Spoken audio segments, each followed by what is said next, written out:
Meeting to order. It's 10 o'clock. Is there anybody that we're expecting that we don't have?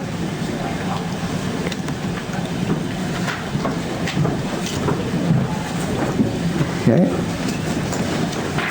All right. You all have your package on the agenda. First, we'll go through the roll call. District 1. Bruce Baird. District 2. Brian Pezzagnolo. District 3, that's myself. District 4, Clark Ardo.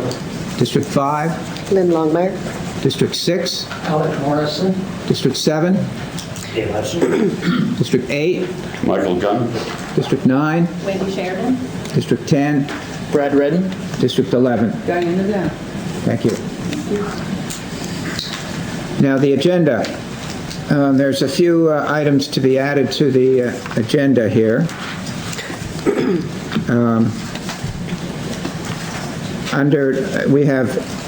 Under new business A, B, C, D, E, F, I want to put F, the warden's access to documentation and the CEO contract.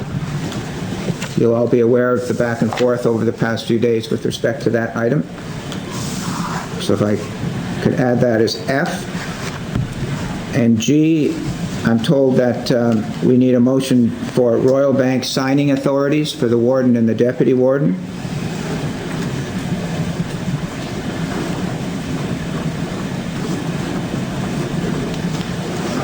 You will have a letter from Mr. Farron that's on your desk this morning. I intend to deal with that under B, payments to E.A. Farron or Gordonstoun.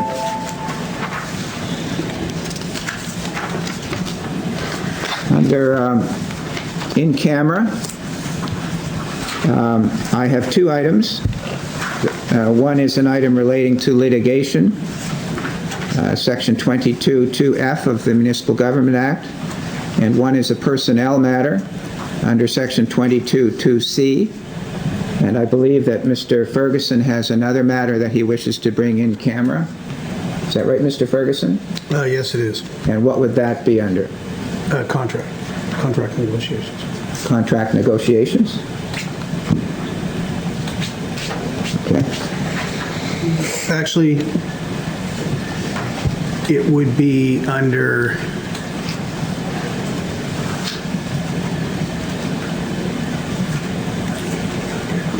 yes, it would be under contract negotiations. Okay. Does anybody know what section that is? What was it, clerk? I just have to look it up. I've got my act here. That's E. E? Is contract.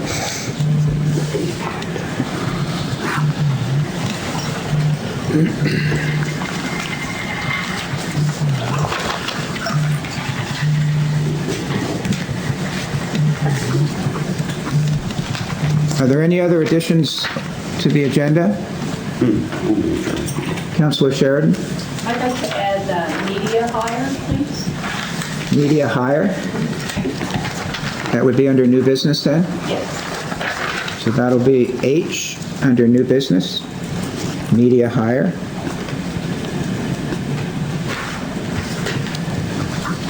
Are there any other additions to the agenda?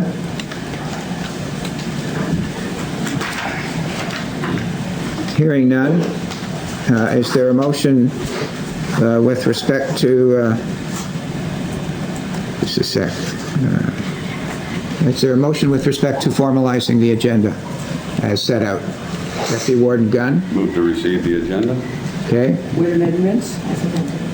And With amendments? With amendment? With the amendment. with amendments, yes, thank you. Is there a seconder for that motion? Councillor LeBlanc. Any further discussion on the motion? Yes, Councillor Morrison. Thank you.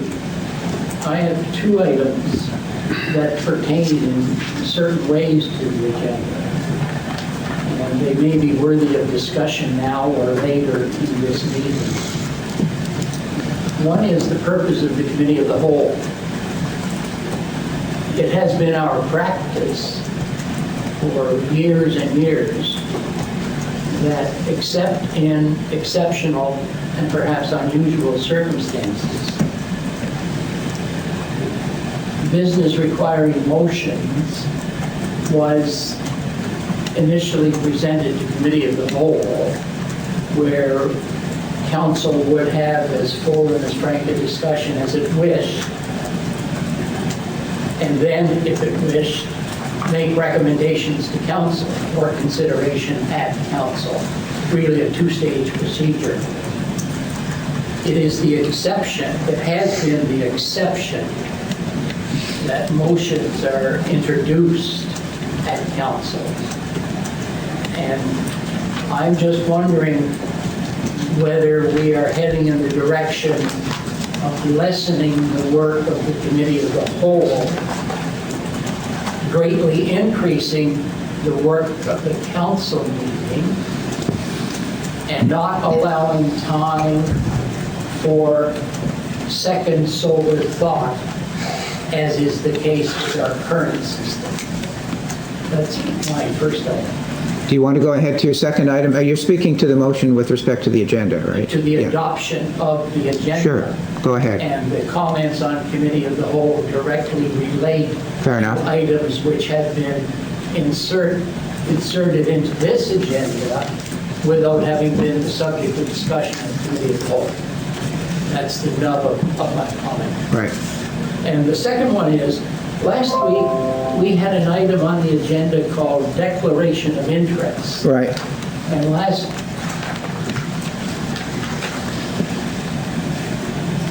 Go ahead.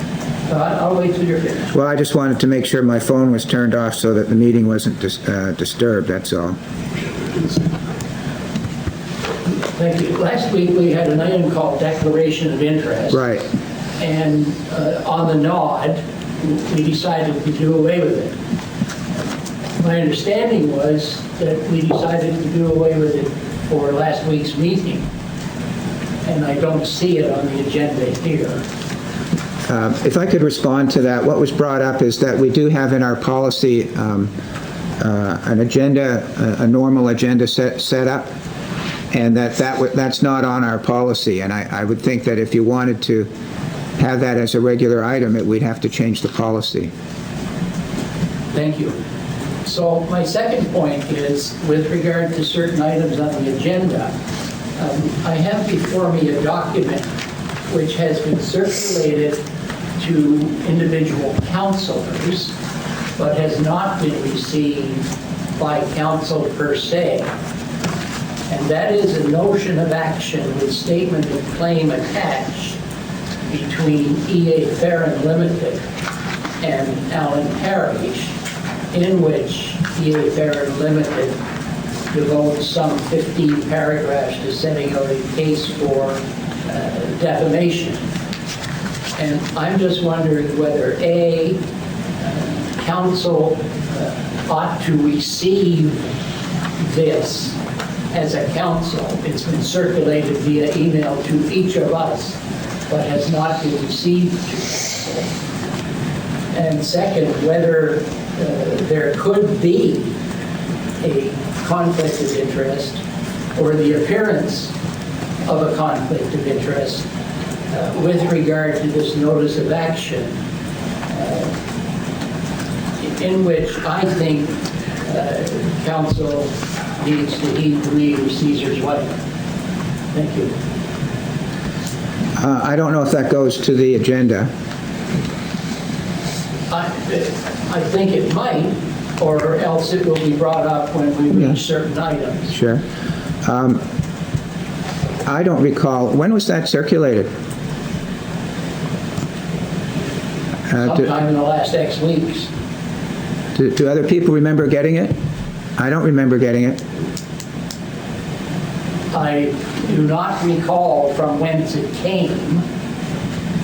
I'm looking around. Do other people remember receiving it? Councillor Red? I have an email that refers to something similar, I think, and your name is, Warden Parrish's name is attached to it, but if I recall correctly, the text, the title of the email refers to Warden Parrish, but the body of the email, from my understanding, didn't. It referred to two other parties. I may be misremembering that. That's the only, Well, I don't remember receiving it, but, and anyway, if you want to raise the conflict of interest for me, Councillor Morrison, I'm happy to deal with that when we get to the Gordonston issues. And I'm also raising whether council should be aware of this. Well, I'm wondering whether my colleagues wish to be aware of it or not. I don't know what you mean by, We receive many emails from many sources on many subjects for our individual knowledge. We receive documents in council as a council.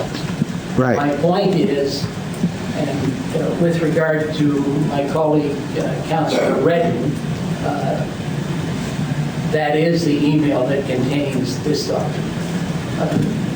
Whether we as council ought to be cognizant of this filing of what I, in my ignorance... It's no secret that EA Fair and Limited sued me for defamation. Yes. So by that, you are making council in session aware of that. Sure, everybody knows it. I'm sure they do. It's in the media, it's all over. With respect, there are many items that everybody knows that on investigation, not everybody knows. And simply, everyone knowing a thing does not make it a council matter. But I'm, at this point, satisfied. Thank you. Well, let me just address that right now about the Gordon. I have no pecuniary interest at all in whether the Gordonston project proceeds or not. None. I have an opinion on that, so I'm not in a conflict.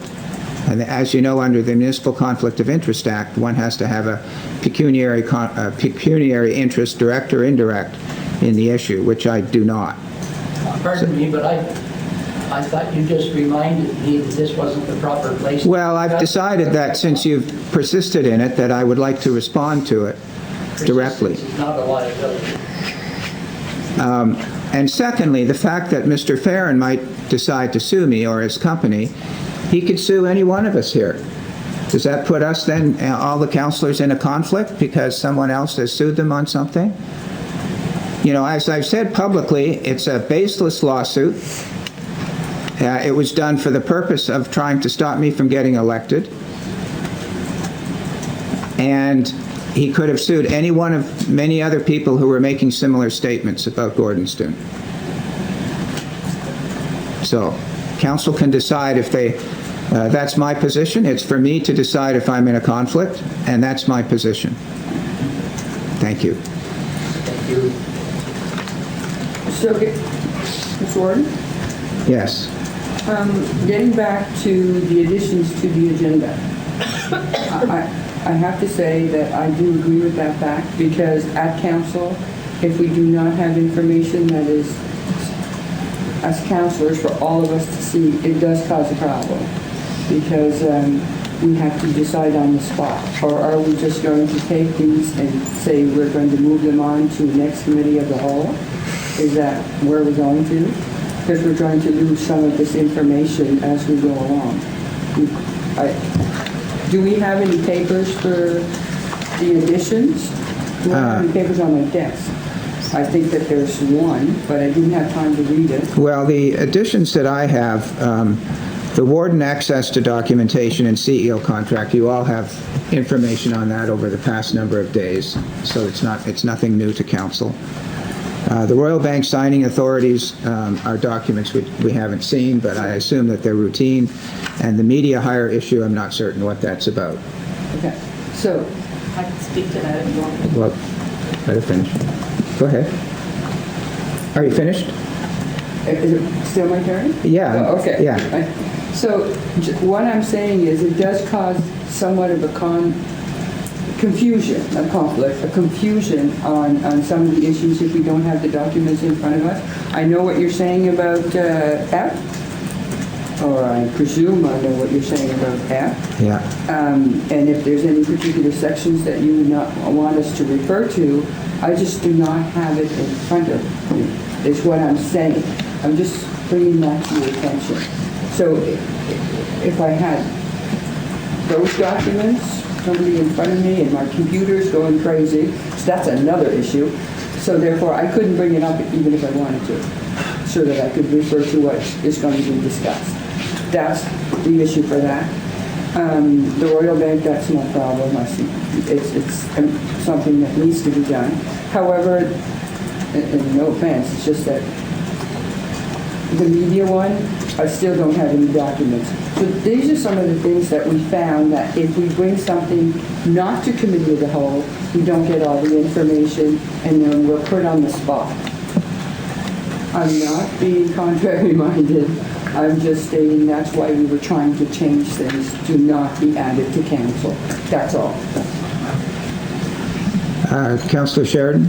So to my recollection, when something is time sensitive, we are able to bring it through to council for a decision. Yes. And in the case of the media hire, there's a deadline on that. I just noticed it last night online. It says that we're hiring a full-time media/communications person.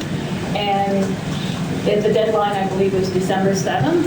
At our next committee of the whole, like, the new councilors haven't even seen the quarterly budget, and we were over budget. So this is why I brought it forward, is because it's time sensitive. So I just feel like councilors should be able to view Q2 budget before we make a decision on hiring a full-time media person. Thank you.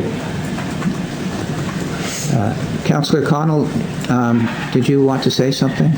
The motion on the floor is to adopt the agenda as amended. Yes, many times over the 15 years I've been in council. Can you speak up a bit? Over the 15 years that I spent in council, there was many times that articles were brought in on council day because we just caught wind of them, or it was important to our community, that it was an issue that had to be dealt with, and so it's nothing new, and it's going to happen. And if the majority of council feels at the time of talking about that issue that it should go to the committee whole, recommendations will be sent to committee of the whole. If it's felt that it should be dealt with today, it'll be dealt with today. That's what we're here for. Thank you. Councillor LeBlanc. And I do agree with that comment. The only problem was, now that Councillor Sheridan had explained, we never knew it was a time-sensitive issue, and those are the things that, yes, we deal with. I agree. However, again, maybe we should change it so that we attempt to explain this, putting into new business. Thank you. Thank you. Any other comments on the agenda as amended?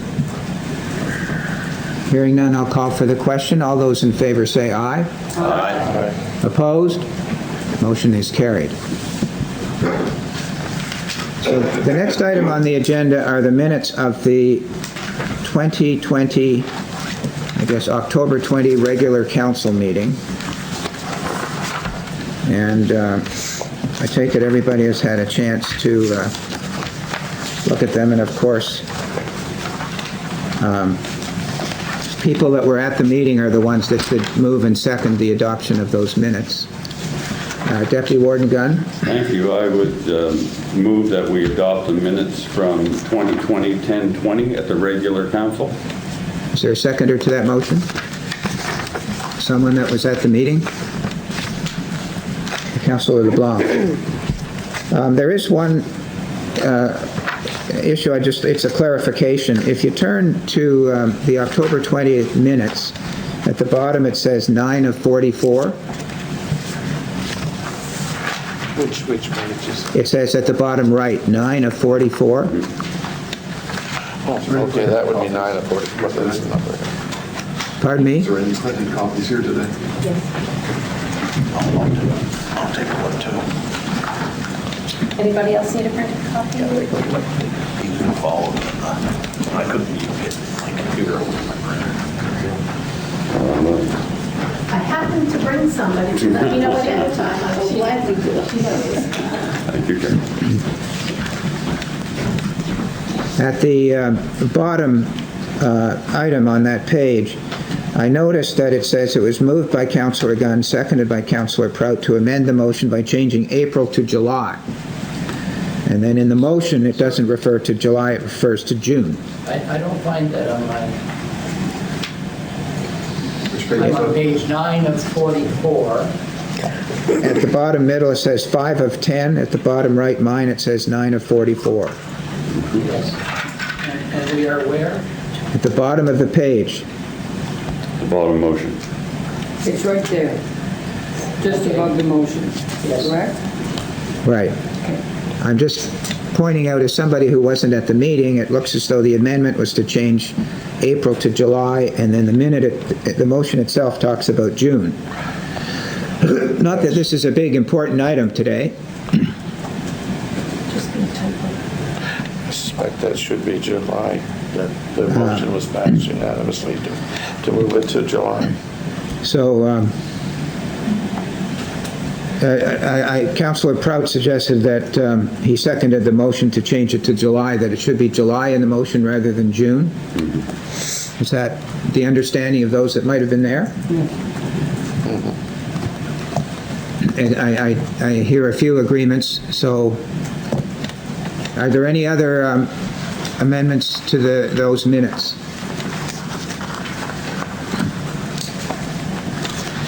So, I guess if I could suggest that, I don't know if it needs an amendment to the motion, but just a clarification that the motion should be July of 2021 instead of June.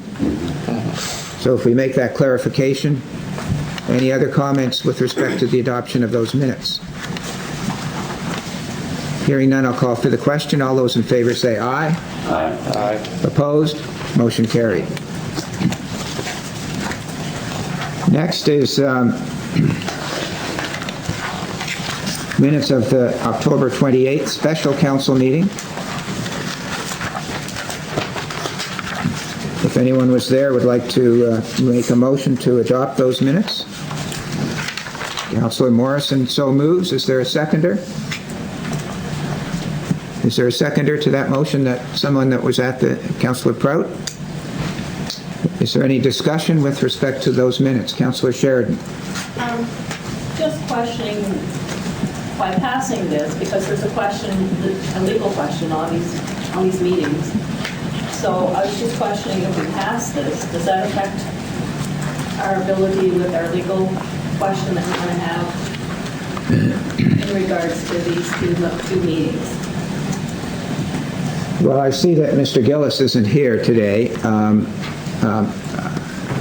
I think that, to be frank, the minutes are the minutes, and if we do get an opinion, another opinion on the validity of the October 28th meeting, I would think the council may want to look at the minutes of the meeting.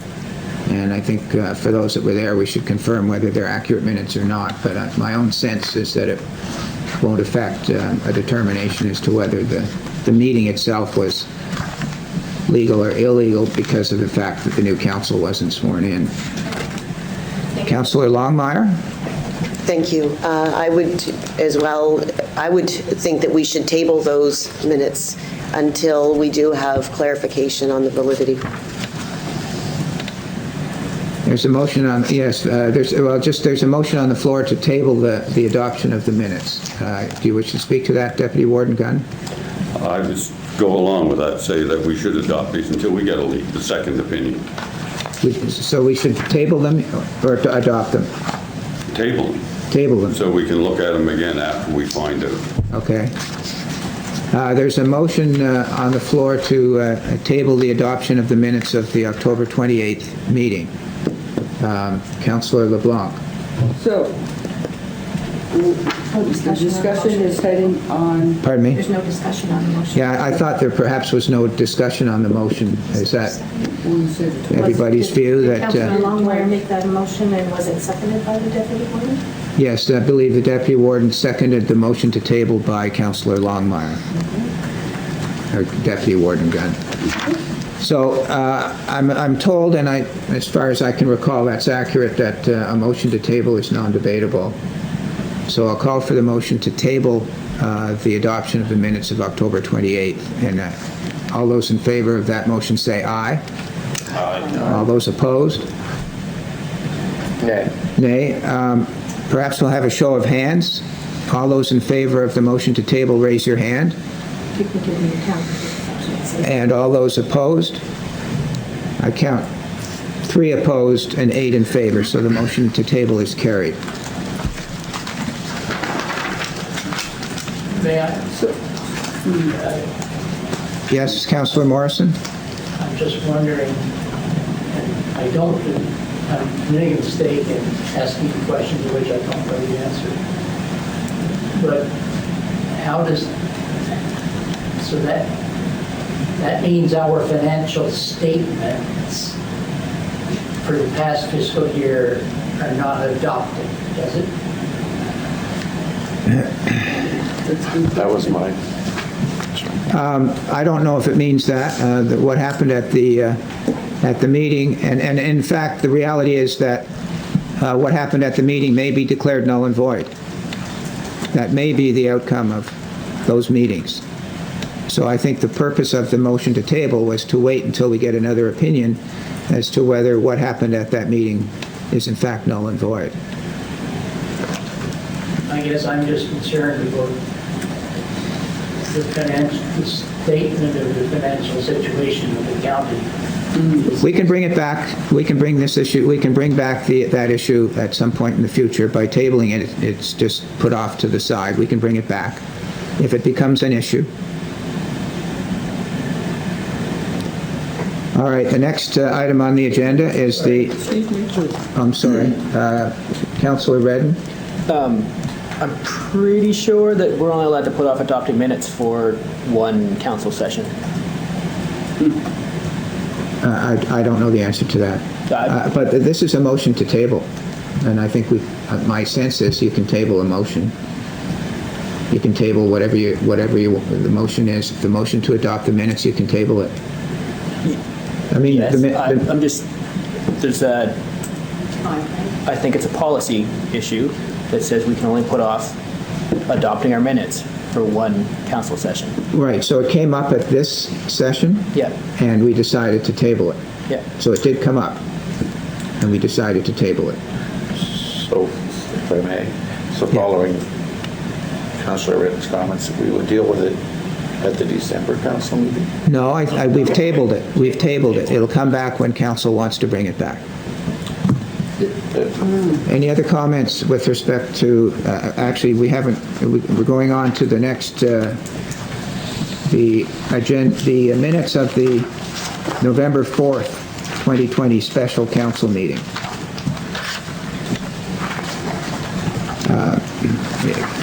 Councillor Connell? Motion to table. Motion to table. Is there a seconder to that motion? Councillor Longmire? Since there's no discussion on the motion to table, all those in favor of the motion say aye. Aye. Opposed? Okay. Two opposed. So the motion's carried. Next is the minutes of the special council meeting of November 10th, 2020, which is the meeting where the councillors were sworn in and the warden and deputy warden were elected. Move to receive. Councillor Deputy Warden Gunn, you move To receive to adopt the minutes. to adopt the minutes? Yes, Councillor Hudson. Any discussion on those minutes? All those in favor say aye. Aye. Opposed? Motion's carried.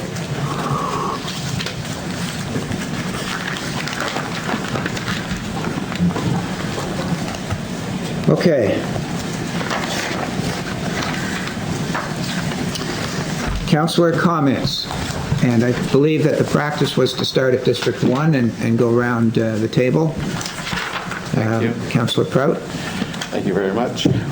First of all, I'd like to thank the people of District 1 for putting their trust in me and re-electing me in the recent election. I'll do my best to serve both them and the residents of Annapolis County.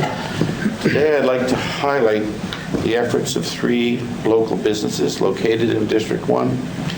Through their efforts, they show that they're great examples of goodness and resourcefulness that we find in our many communities. I'm speaking of Greenleaf Enterprises in Wilmot, Aldred Excavation, and Spur Brothers Farm, both in Melbourne Square. In recent months, Greenleaf Enterprises have been involved in their Seeds of Hope and Support program. They donated over 2,500 seed packages, which included seeds, soil, fertilizer, worksheets, and instructions to children. And they did this from the end of March till early June. Many of the children sent back pictures to Greenleaf showing their successes. Greenleaf also sponsors 3 bantam age hockey players from our local area each year. In addition, they have a community donation jar, which they give the proceeds of to local projects or people in need twice a year. During the lead up to Hurricane Teddy this past fall, Rick Aldred, the owner of Aldred Excavation, pulled his work crews from their job sites and contacted Spur Brothers Farms to offer assistance in preparing the orchards for the impending storm. By doing the structural work, preparing the wires and lines in the orchards, this assistance allowed the workers at Spur Brothers to continue harvesting the crops right up until the arrival of Hurricane Teddy. Spur Brothers have also been involved in a number of community programs. They recently held a pumpkin decorating contest in which they gave out free small pumpkins to be decorated by children and to be later returned in exchange for a treat from the farm. On October 24th, there was a winner drawn from all of the entrants, and Emma Nesbitt was chosen as the winner of a gift certificate from Mindbender Toys in the Greenwood Mall. In addition, Spur Brothers also donates apples to many of the local school programs, as well as potatoes to feed Nova Scotia's food hampers at Christmas. In conclusion, I believe we would all agree that it is local businesses such as these who demonstrate through their generosity that they are the backbone of our communities. Thank you. Thank you. District 2? Good morning, Council. Warden, Deputy Warden. Since we've only been elected for a week, the only thing I have to report on is my time going door to door. I gave out 600 pamphlets. I attended probably 500 doors, probably 100 I put pamphlets indoors. During my time of going around my community that I represent, the issues that came up was 500 doors was seriously asking questions, why aren't we going back and talking to Valley Waste? 500 doors, 3 doors supported Gordon School. The rest of them didn't support it. And some of the talk was it wasn't so much the support of the school as it is transparency. They know nothing at all about the school. Nothing about how much their tax money is being spent. So those were 2 of the big issues. They want transparency out of this council, and that's what I promised them. And I promised I'd take their concerns forward. And that's one good thing about, I feel, about not living in that community. I live in the community of Brickton. Actually, Councillor Redden is my councillor. But I represent the people. And the workshop we just went through for 2 days pointed that out. We're here to represent the people. And I'm going to do that to my folks. Thank you. Thank you. I'm District 3, and similar to Councillor Connell, I don't really have anything to report with respect to the 9 days that I've been a counselor. In my campaign, and transparency was a big part of my platform, as was protecting taxpayers' money. A lot of people were concerned about their money and how it's being spent. So I intend to continue in that vein. I'm proud to say that I had by far the largest number of votes of any of the 29 candidates that ran in all of the ridings, and I take that as a real support from my district of the principles that I set out in my campaign. District 4? Yeah, I can echo some of the prior comments from councilors. I ran my campaign on accountability, fiscal management, transparency, the waste organization issues. There's, I had District 4, the highest voter turnout in the county, for something like 63.5%. And I think that the people have spoken a lot. There's, since being sworn in, I've been getting the majority of my correspondence from the constituents has been supporting Gordonston School. But everybody also understands that we have to be financially accountable, and we don't have all the information. So I told them I work towards getting information. It's not a matter of council trying to kill it. It's a matter of council trying to find all the current information that's led us to where we are now, so that we can determine or make some informed decisions when we go forward. I think that the county needs growth.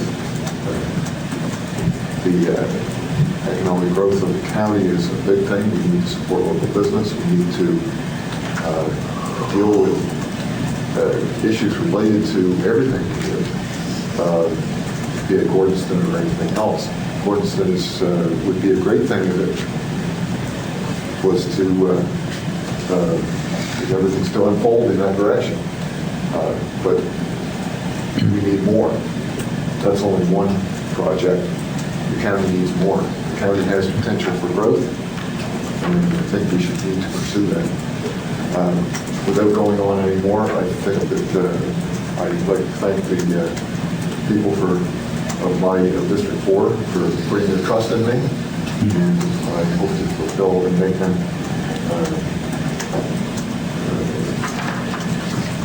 happy with their decision, I guess is a quick way of putting it. So this is early. It's kind of the infancy of this new council. So we need, we're going to grow along with everything else. And we need time to do that. And I don't think that anybody should start on too many tangents that will put a finger on anything, because we over half the council is learning a lot. We weren't party to what's happened in the last 4 years, other than our constituents ourselves. So the people who spoke and put us in these positions to represent them, and I think that it is to represent them to the best of my ability, and that's what I'm going to do. Thank you. Thank you.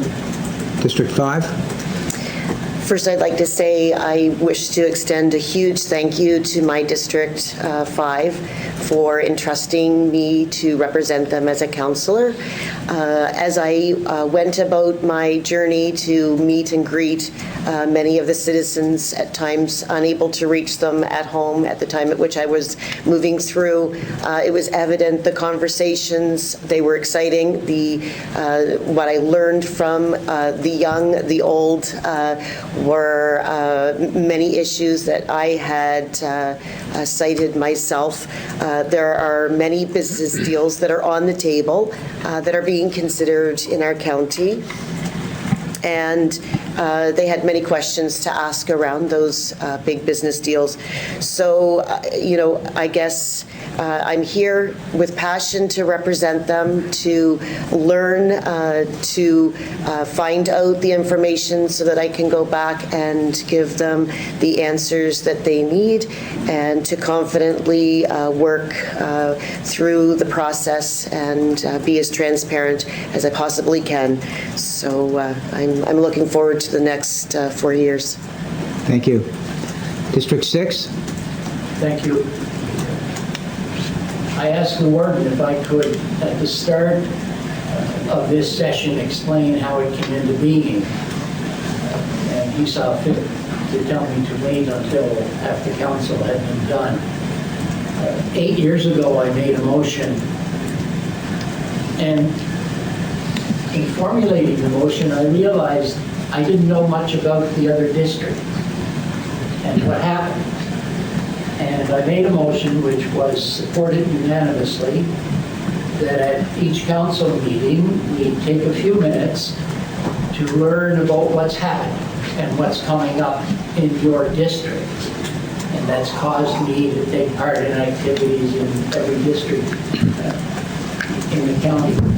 My intent was never that it be a griping section, a substantive discussion of issues before the council section, but be an interchange of information. And now I'll begin my presentation.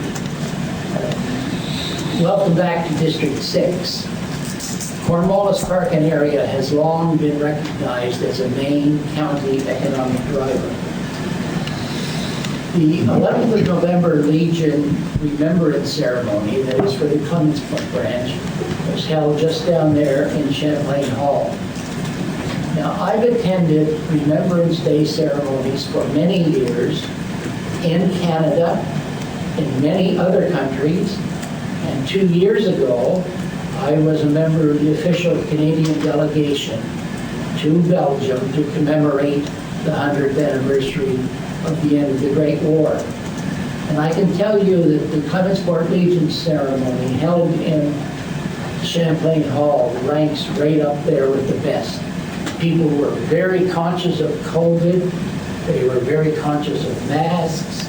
The ceremony was adjusted, and it was really a pleasure to be there. Upcoming events, and has been pointed out, these are really the backbone of the county. The Clementsport Legion regular supper, Friday night at 5 p.m. The Deep Brook Waldeck Lions Club, located just down the road on Highway 1, has a takeout on Saturday for 4 to 6. You can have fish cake and beans. You can have ham and beans. And I'm going to have ham. My wife's going to have fish cake, and my wife's going to have 2 helpings of beans. 5th and 6th of December is a craft market and sale at the Upper Clements Hall. Zuri, work continues. You've all read in the Register last week of the great things that Zuri is doing. And if you care to drive that way a little bit, when you leave, you will see that the old motel on the left is being torn down. The house is being torn down. And on that hill is where the residence is described in here when we go. Yesterday I met with the manager of the Fundy YMCA, and she and I hope that council will come and have a look in the near future. Annapolis Basin Conference Center, thanks to energetic marketing, business increases. The 2021 Sea Cadet Camp, I am told, will return. And the plans are being made for that. Now, the Sea Cadet contract, along with many other contracts, ABCC and others have, is granted not only because of the ABCC facilities, but because of those complementary facilities available in the wider community. There is a Friends of Gordonston, Nova Scotia meeting here in this building in the auditorium this evening at 7. You may have noticed lots of side road painting, lots of side road paving going on. And if you have not, I'm sure you will develop your own contacts with provincial officials to keep close contact with what's happening with regard to paving. The Cornwallis Park Community Association has a new slate of officers, a much younger president, a much younger vice president, with new positive perspectives and ideas. The Cornwallis Community Gardens Association, now more than a decade in existence, has gardeners of all ages, wider community cooperation, and just one example is the donation and erection of a gazebo by Acadian Sea Plants, an international company which has its research center here. And if when you go out today, you get to Highway 1, just take 30 seconds and drive across Highway 1, and to the right you will see the community gardens. There's a gentleman who goes by the name of Tripp. That's not his given name, but he goes by the name Tripp. He is an entrepreneur in Annapolis Royal in the town of Digby in real estate. He's an artist and has an extensive art gallery in Annapolis Royal. He has just purchased one of the big buildings on the other side of this road, and he is going to establish, beginning next year, I'll call it a cultural and arts society, fostering of artists, workshops, discussions. He's going to have a cafe, and is really going to transform that.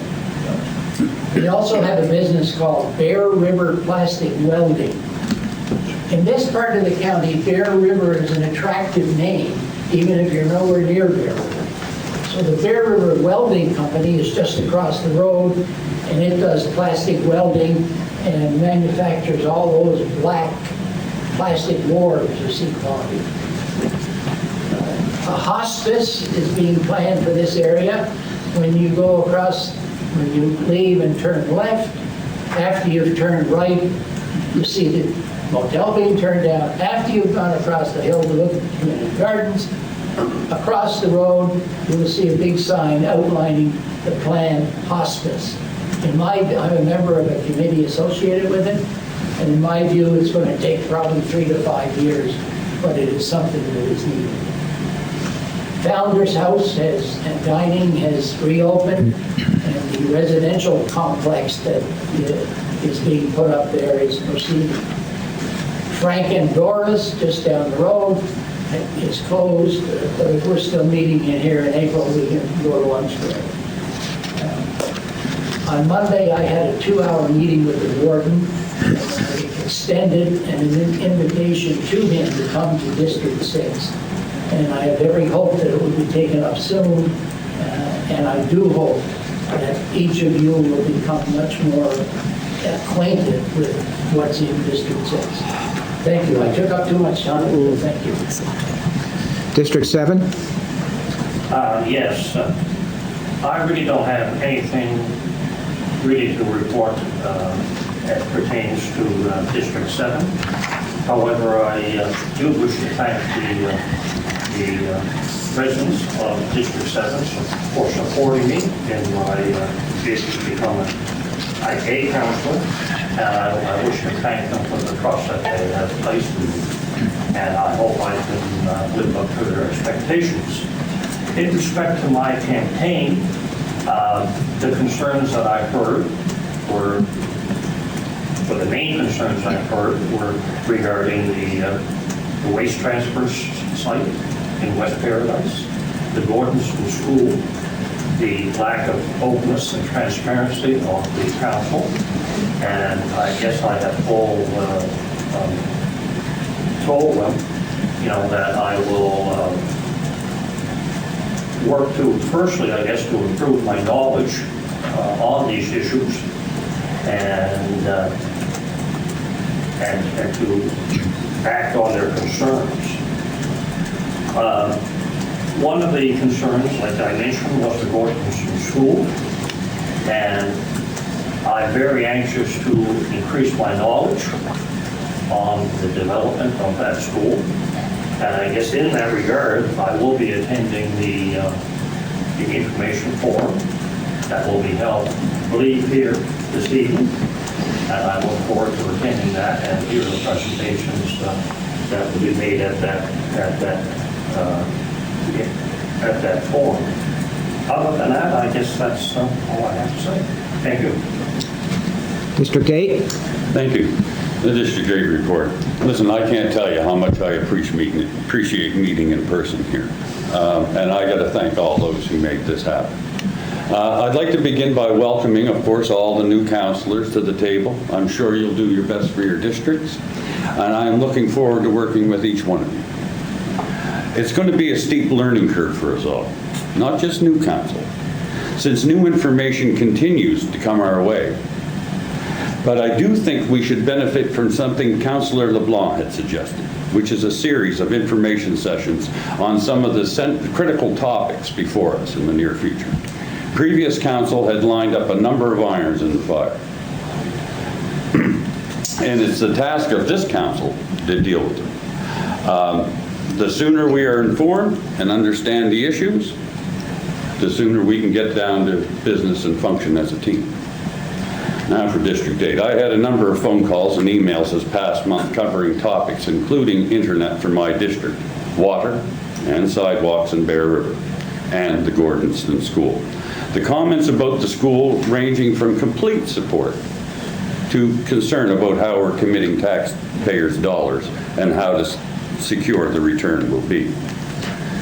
The Cenotaph Remembrance ceremonies were not organized this year since gatherings were not allowed, but I did manage to lay 3 wreaths for the county of Annapolis in remembrance. The memorials at Bear River, Clementsville, and Kempt, which lies on the edge of District 8 in Queens County. I landed at Kempt at 10:55, and my plan was to sing God Save the Queen and have a minute of silence and then sing O Canada by myself. But I noticed there was a citizen there from out that way who had just laid a wreath for a relative, to the memorials about.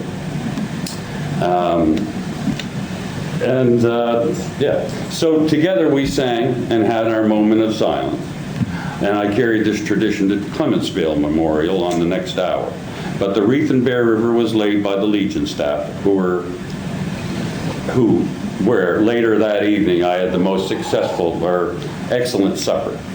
My thanks to all made this event a success, with particular appreciation to Judy Wilson, who suggested we share who we thought of when we were reflecting during our moment of silence. It turned into an incredible evening celebrating the contributions made by local families. That's it. Thank you. Thank you. District 9. So I want to give a huge shout out to the staff for making it possible to have our in-person meetings. It means a lot. And I would like to congratulate our new warden, Alan Parrish, and our deputy warden, Michael Dunn. We're off to a challenging start in our new term as a new team. I'm looking forward to working with our new council and respect the fact that new councillors require time to access background information on our initiatives. It's essential for success that we work together to achieve the best results for our county. Thank you. District 10. I mostly wanted to thank my district for supporting me and the especially warm welcome I had to the community, being so new to the community. And I especially wanted to mention the grade 4 and 5 class at Orangetown Consolidated School and how they reached out to me during the election and showed a really tremendous interest in the municipal election. And I was quite honored to be able to respond to their questions in writing and regretted not being able to see them in person, as I heard that they were very enthusiastic about our election, and I wanted to congratulate them on that engagement in the community at such a young age. Thank you. District 11. Thank you. First of all, I'd like to say thank you to the residents for electing me in another term, and congratulations to all that are sitting here. And I will be welcoming any questions or anything that you would like to ask and help you inform you. But I do believe that it's imperative that we as a council sit together so that we can have new councillors get up to date and refresh our own memories as former council to be able to move on some of these issues with a clear understanding. And new councils always have to sit back and go over things again, which is very important, because if not, people get lost. So I would suggest that in very near future, very soon, that we set up dates and we set up on different issues that the councillors wish to go over, so that they can get the information they're supposed to get. The other thing is, I'd like to talk about Remembrance Day. I had the pleasure to go to the Middleton Legion ceremony on November 11th and lay a wreath on behalf of the County of Annapolis. It was a small but very nicely presented ceremony, and there were different levels of ages attended, from a baby to a veteran. Everyone was engaged and everybody was very well distanced, and they had prepared it very well for everybody to attend. Thirdly, during the campaign, like everybody else, I received some comments and concerns that arose from chatting and conversing and walking around. So some of these things have to be dealt with in one way or another. That it be roads or shoulders or ditches, or talking about transfer stations or talking about Gordonston. They're all interested. And each age level has a different interest. But they are all interested. The one thing that we've been doing in the last 2 days is our orientation. And the one thing that is important to take out of it, there's many things. However, during orientation,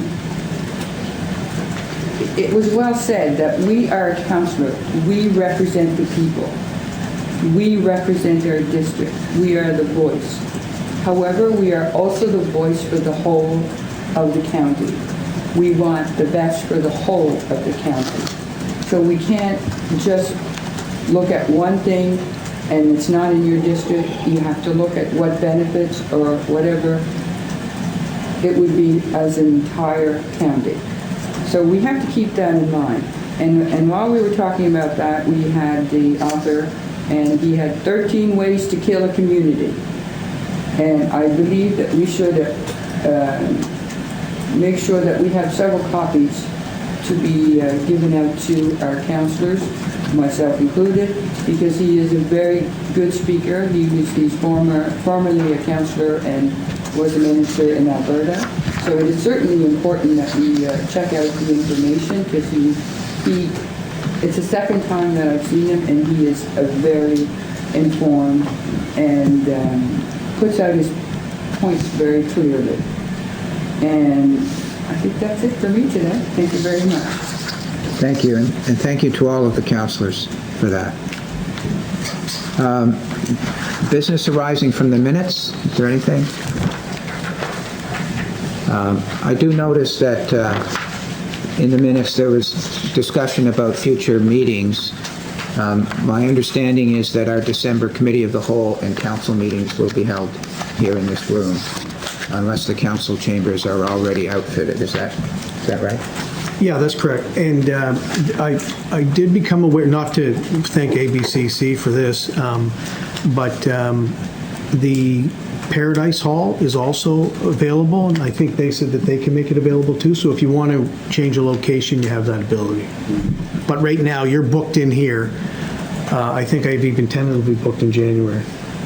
Yeah. Okay. Any other business arising from the minutes? Hearing none, we'll move to new business, at which point in time I will change seats with Deputy Warden Gunn, as I intend to speak to a number of these new business items.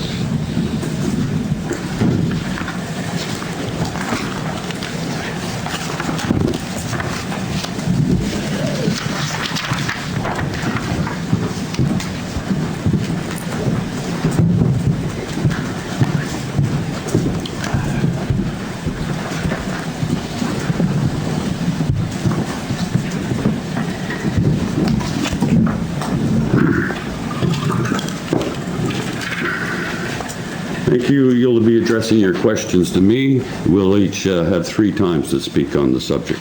Thank you. Excuse me, on a point of order.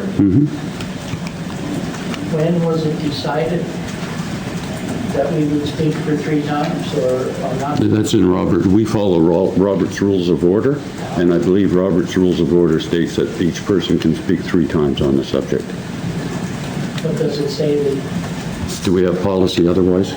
each person can speak more than 3? It says each one can speak 3. I think it states that you can't automatically, but Oh, I think the chair can recognize an additional one if necessary. So it's necessary.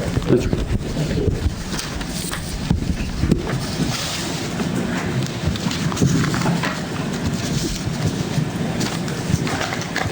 The Councillor Parrish. first item on the agenda is a second opinion on the validity of motions passed after October 17th, 2020. Now, we went over this at the Committee of the Whole to some degree, but as this is a council meeting, I intend to review and repeat some of the comments that I made. By way of background, the election in the municipality of the County of Annapolis was on October the 17th. There was a meeting of regular council on October the 20th. There was a special meeting of council on October the 28th, the main piece of business being the approval of the financial statements. And there was another special meeting which took place on November the 4th, at which time motions were passed allowing the appropriate officers of the county to sign a 99-year lease over land with respect to the Gordonstoun project, and also to convey, as I understand it, 225 acres of land to EA Farron Limited.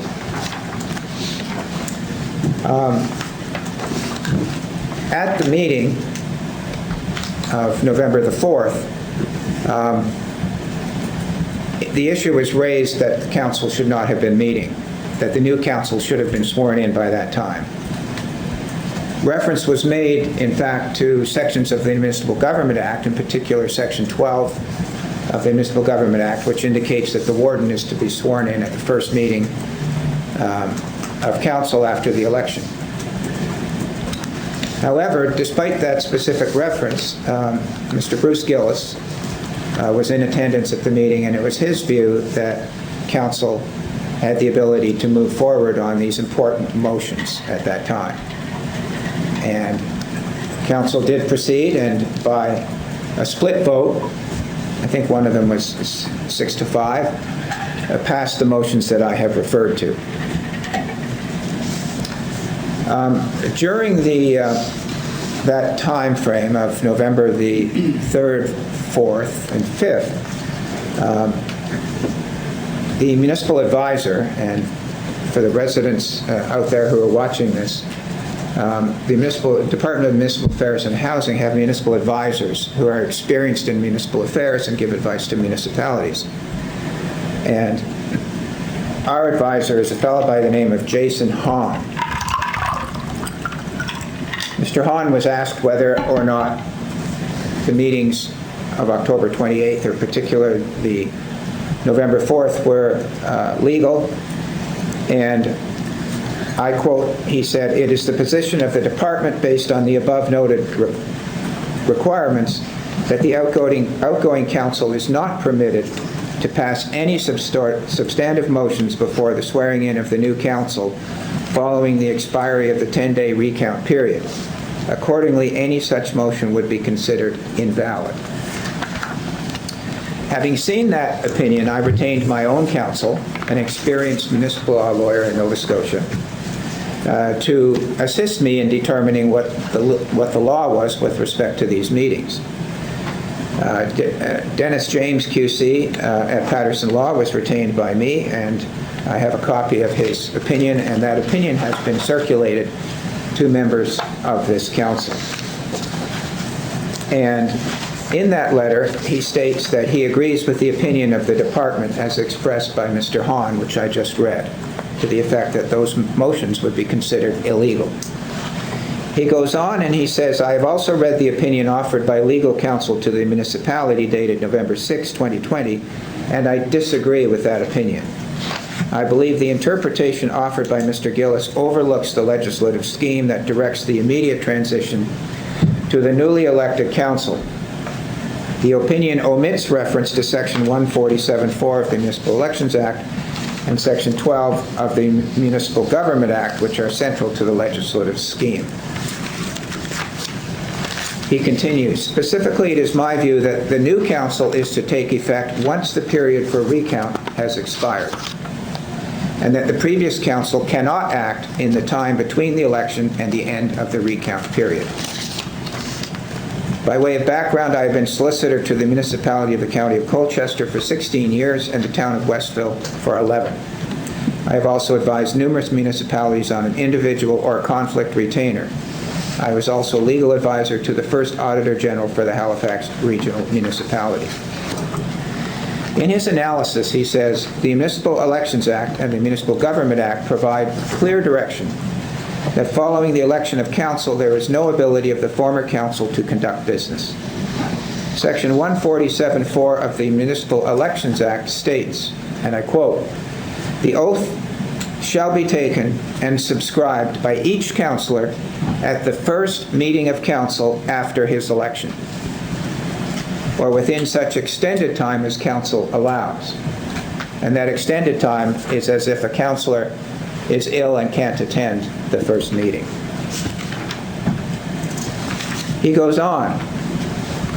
Once a council meeting is convened after the election, such as any one of the October 20, 28, or November 4th meetings that did take place, then the obligations of Section 147(4) require that the new councillors be sworn in. In practical terms, municipalities wait until after the recount period to convene its first meeting. But the effect of Section 147(4) prevents the outgoing council from acting. This means that outgoing council should not have conducted business at any of the 3 meetings that did take place. The municipality's opinion also fails to comment on Section 12 of the Municipal Government Act, which is the one that was brought before council on November 4th, which says the warden shall be chosen at the first meeting of council in a regular election year after the time for applying for a recount has expired, which is 10 days. Mr. James continues, accordingly, the new warden should have been selected at the October 28th meeting. The county's policy also directs that the deputy warden shall be chosen at the first meeting following a general election. The first meeting following a general election is to be understood in the context of the provisions of the Municipal Elections Act and the Municipal Government Act as set out herein. According to the municipality's policy, the new deputy warden should have been elected at the October 28th meeting. The language clearly mandates a tradition to the elected candidates at the first opportunity after the 10 days allowed for a recount, even if one were trying to contend that the outgoing council could meet during the recount period. Section 12 of the MGA clearly prohibits them from meeting after the recount period. His conclusion reads as follows.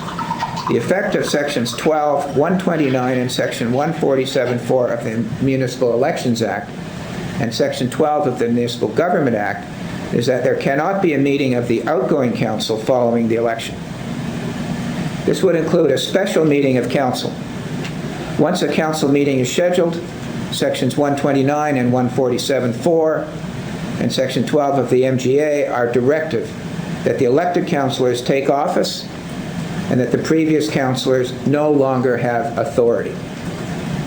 It is my opinion that the meetings of the former councillors on October 20th, 28th, and November 4th were illegal meetings according to the Municipal Elections Act and the Municipal Government Act.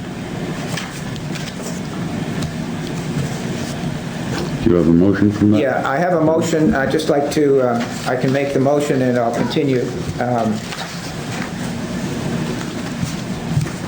I have it, my motion was circulated with it's in our package.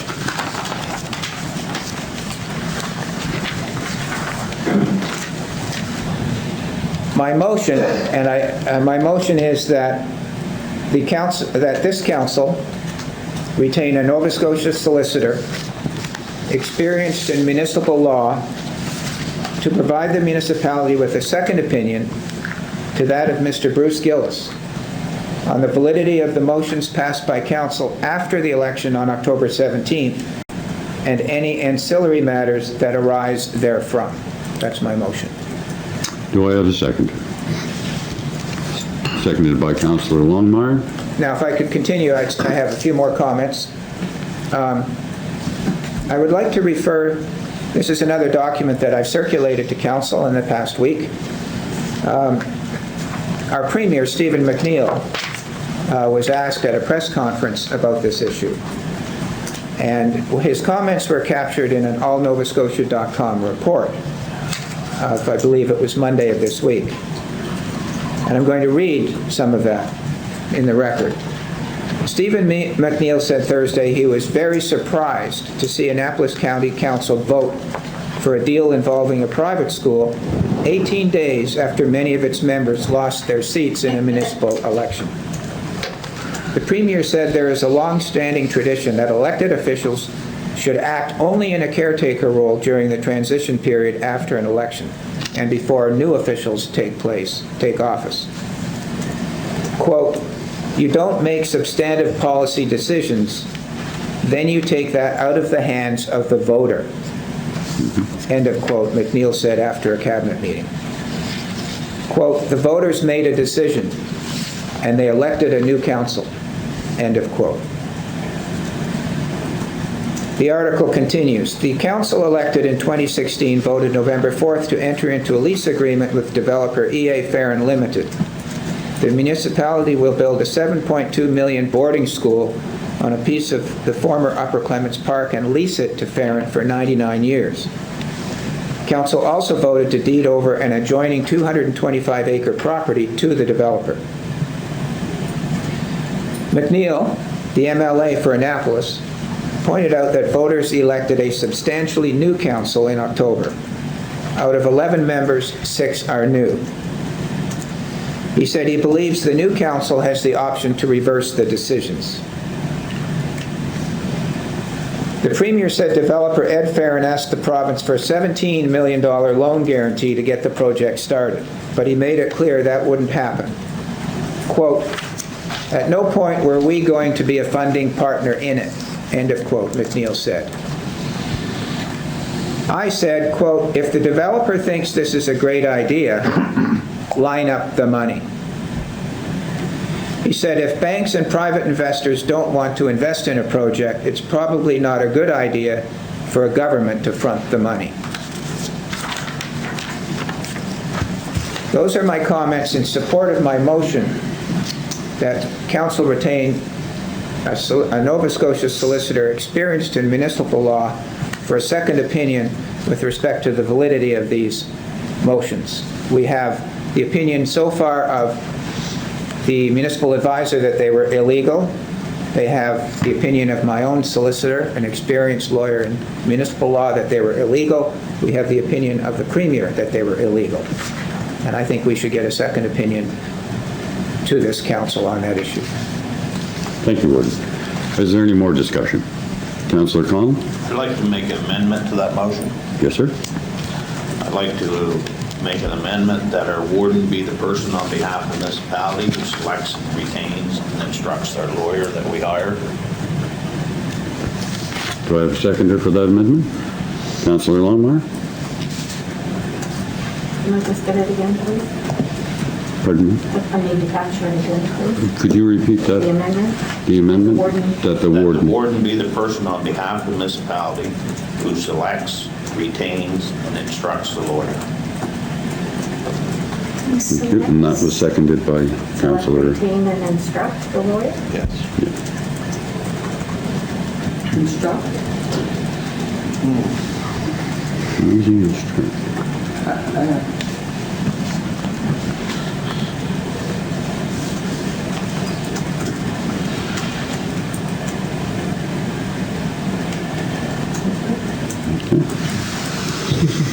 All right, any discussion on the CAO? Thank you, Deputy. That's not a valid motion. There's council and there's the administration. Refer it to our solicitor. It's not a valid motion.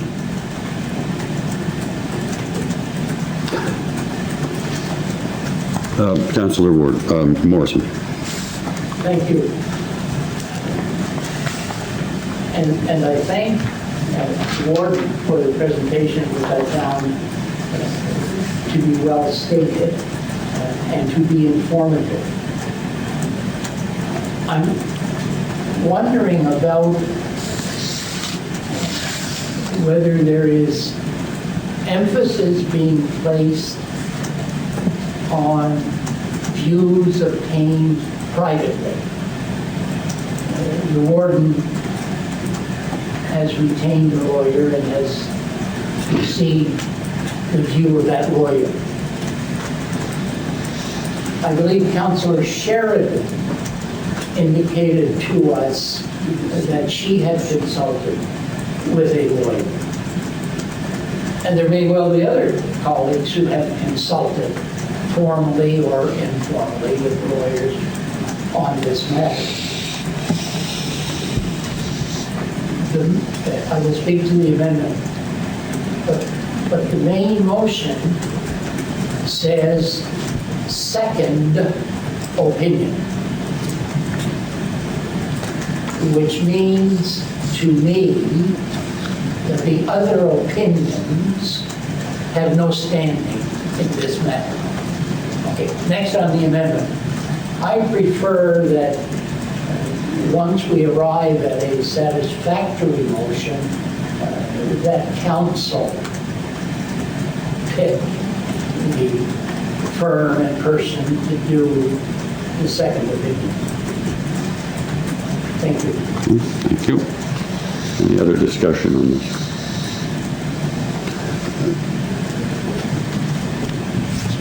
No. Councillor Connell.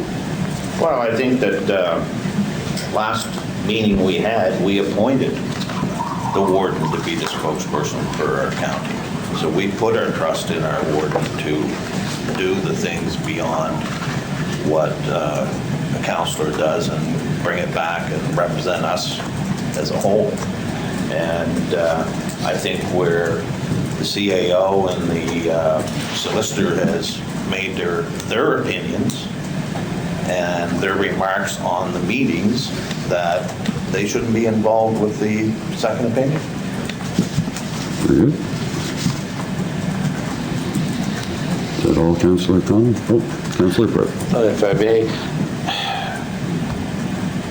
would the mover of that amendment, would you consider a committee of three to, or a committee of 2 or 3 people to pick a solicitor? And the other thing I was, if I'm not mistaken, wasn't the amendment to direct the solicitor?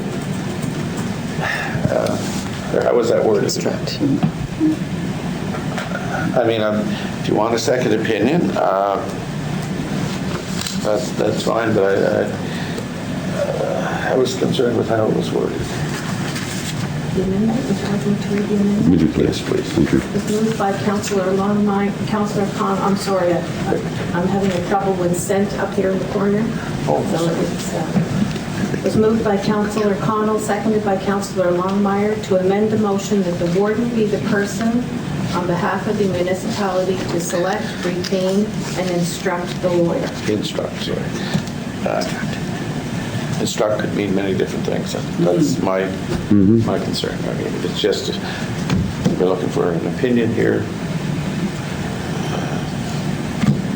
It could mean many different things. That was my point. I wondered about the word. Okay, thank you. And about perhaps a committee. Thank you. Councillor Redden, please. Speaking to the amendment, I guess, does not the initial motion speak to direction sufficiently? But to get a second opinion on that of Mr. Bruce Gillis on the validity of the motions passed by council after the election on October 17th. And ancillary matters that arise therefrom. Like, to me, is that not sufficient direction to get a legal opinion on these? things? It's a question, I guess. I don't.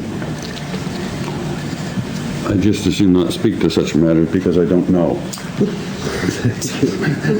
Could you point to me where you're reading so I can? So that's the letter from Alan Parrish, and I believe under number 1. So that's page 35 of 44.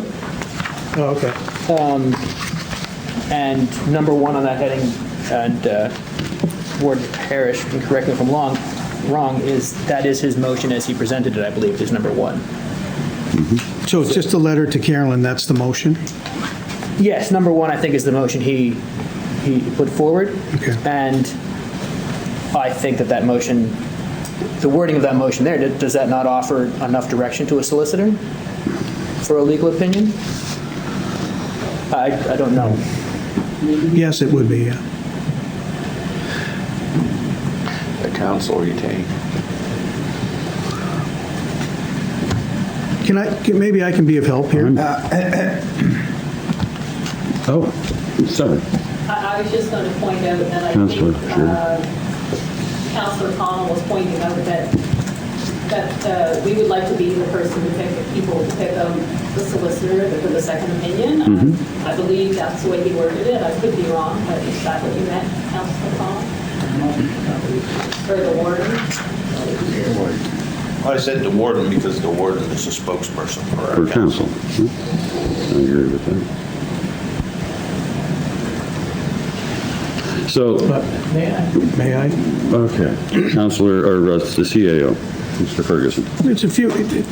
My role is to observe, provide feedback, make observations, and comment on any matter that council is dealing with.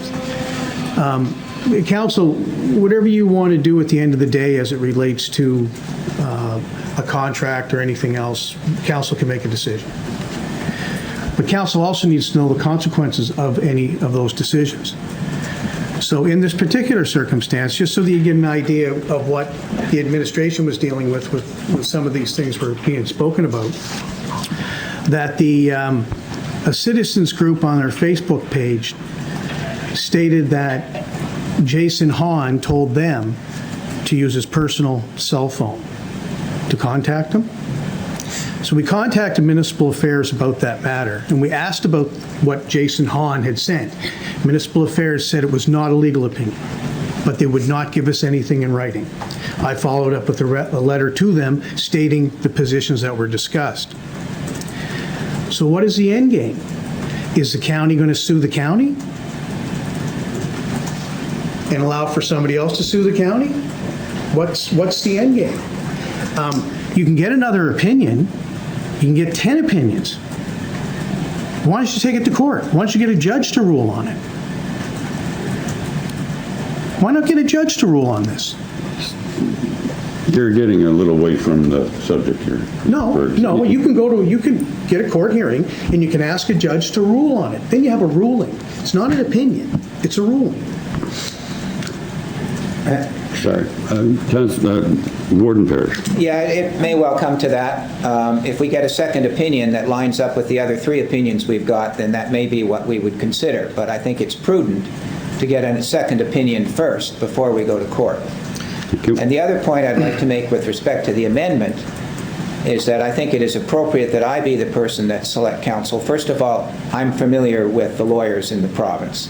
And secondly, to be frank, the actions of the CAO and the solicitor in going ahead with these meetings, which may well be declared invalid, puts them in a conflict to get that second opinion. And that's, I think, a good reason why I should be doing it. Thank you. Councillor Morrison. Thank you. It's evident to me that the warden has a very direct interest in this matter.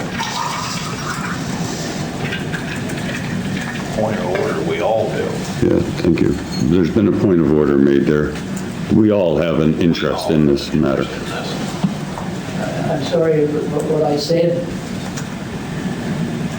I didn't rule out anybody. Of course we do. That's self-evident. But what I'm talking about is the interest of the warden, because he's the person who solicited one of the opinions. He's the person who made the motion. And I really would like if council, if the motion passes, that council would decide on the Nova Scotia lawyer who would give us a second opinion. Thank you. Councillor LeBlanc. May I speak? Oh, absolutely. Perfect. I don't even know how to start this statement, so I guess I'll go right at it.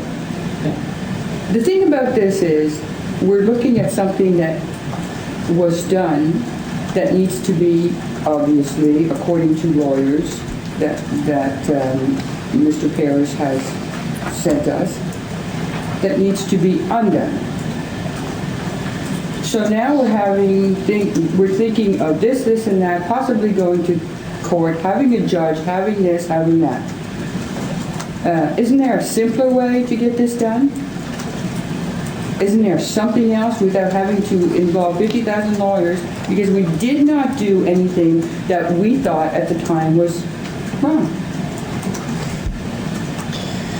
Or do we all have to get, and I will have to say, do we all have to get a lawyer? Because it's sounding that we're going in a direction that actually we don't even need to be going into.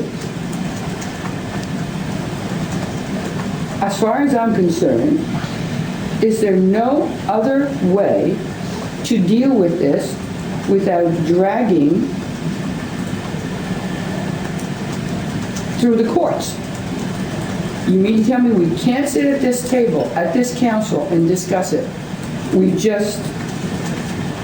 didn't approve how many sets of motions, or how many 2 sets of meetings? 2 sets. 2. 3. 2. 2 were tabled, 2 were adopted. So We'll is take there those. no other way that we can do this without having to go through this? This is my question.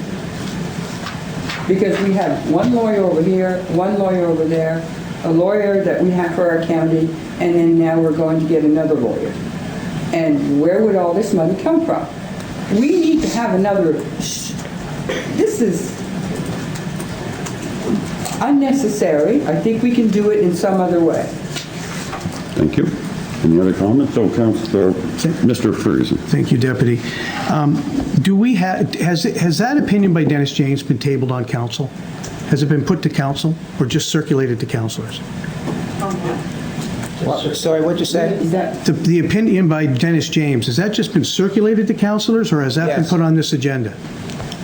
It's just been circulated to us through email, correct? Is it on our agenda? If want I to can know if it's point on that there.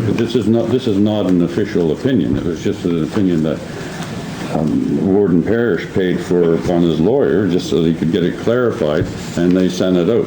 It's not an official act by council by any means. Dennis James represented Mainland Telecom on the indefeasible right of use document, and then Dennis James wrote a letter in the Bridgetown Reader, and one of our solicitors has responded to Dennis James about the letter in the Reader, and I would suggest that that opinion is not something that council can accept.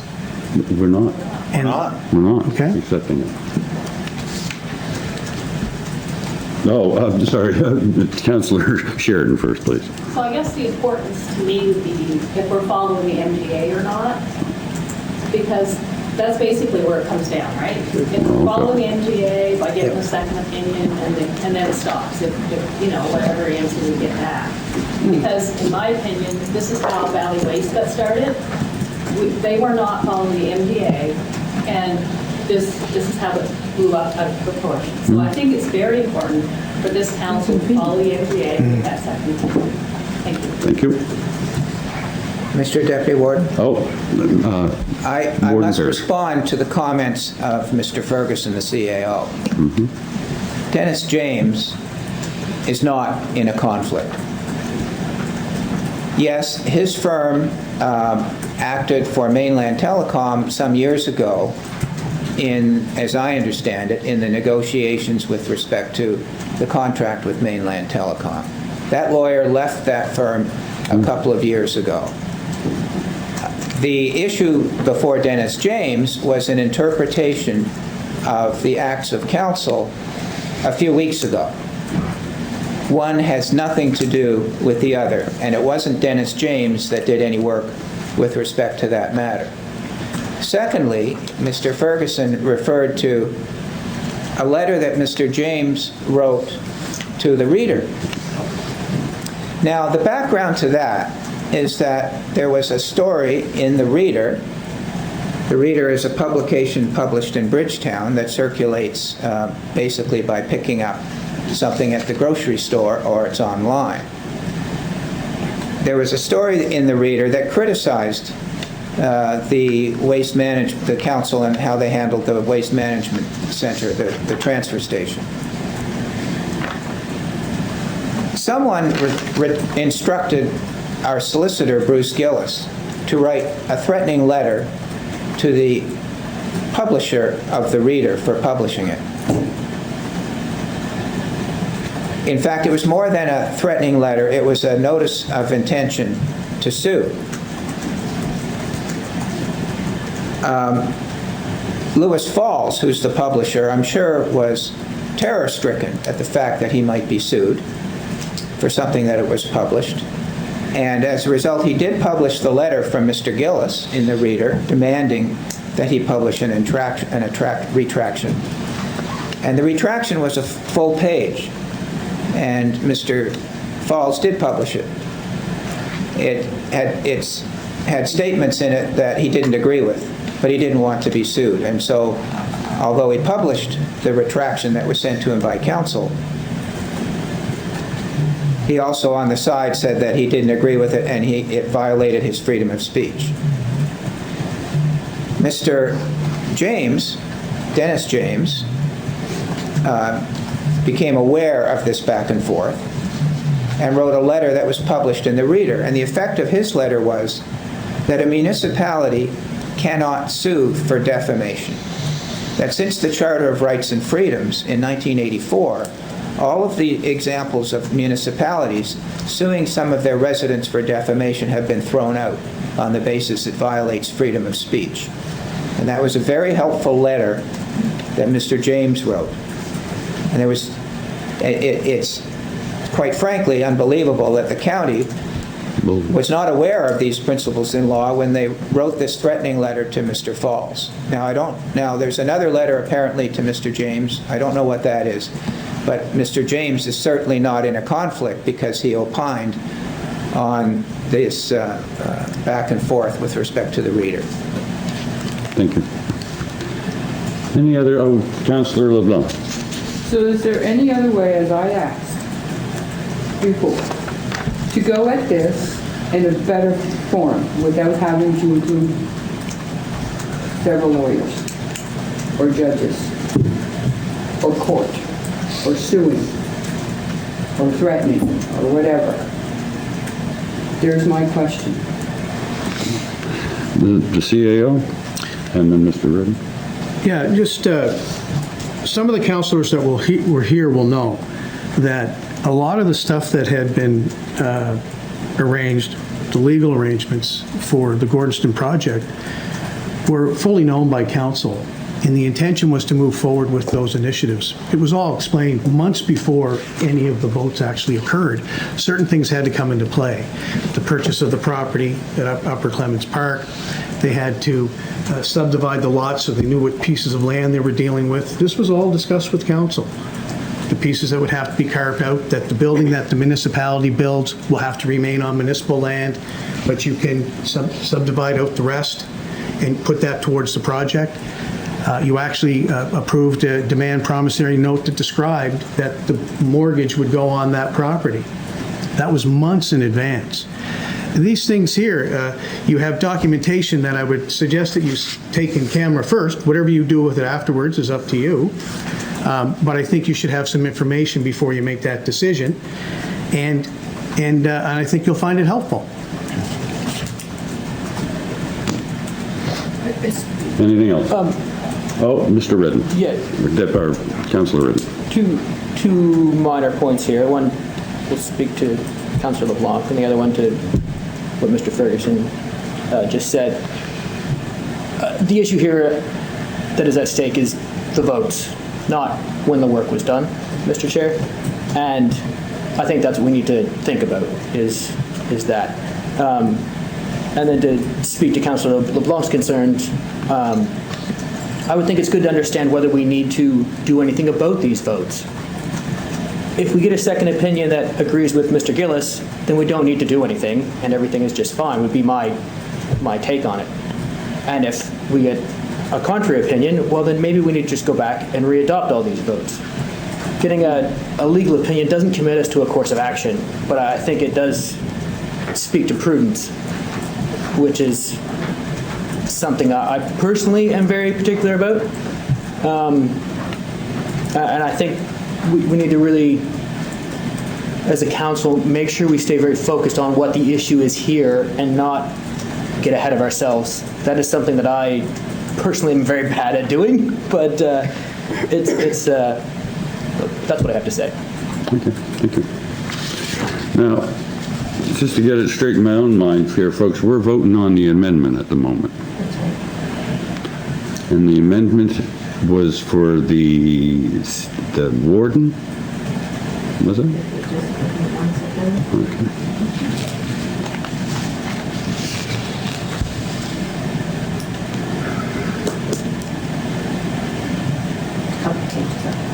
It was moved by Councillor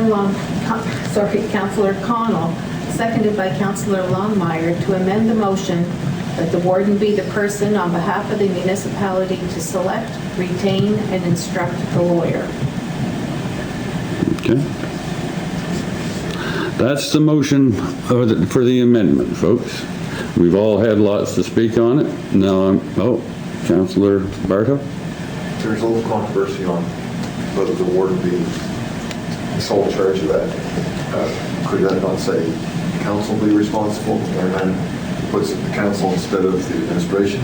And instead of saying a specific person. That's my opinion. Okay. So you'd like it changed, you'd like an amendment to the amendment, is what we're talking about. Can I do that?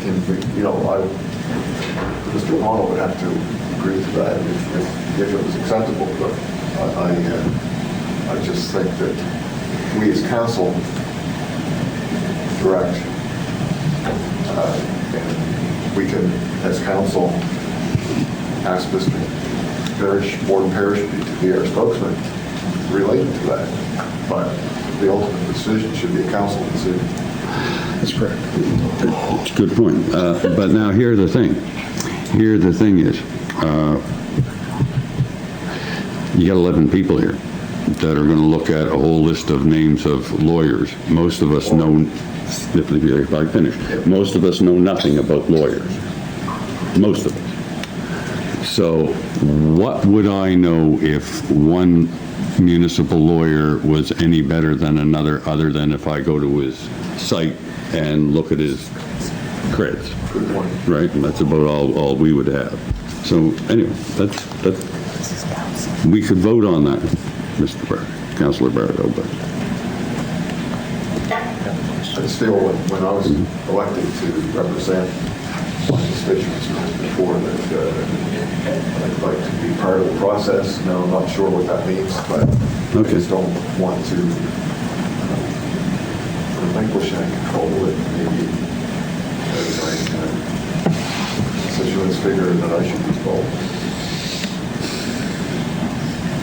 I'm not saying I'm an expert. I have a legal background, even though I might think I have some good opinions, but I do not have that background. So you could want Deputy Warden who would be on council, or is there anybody on council that could be on it, maybe with the warden to precipitate that?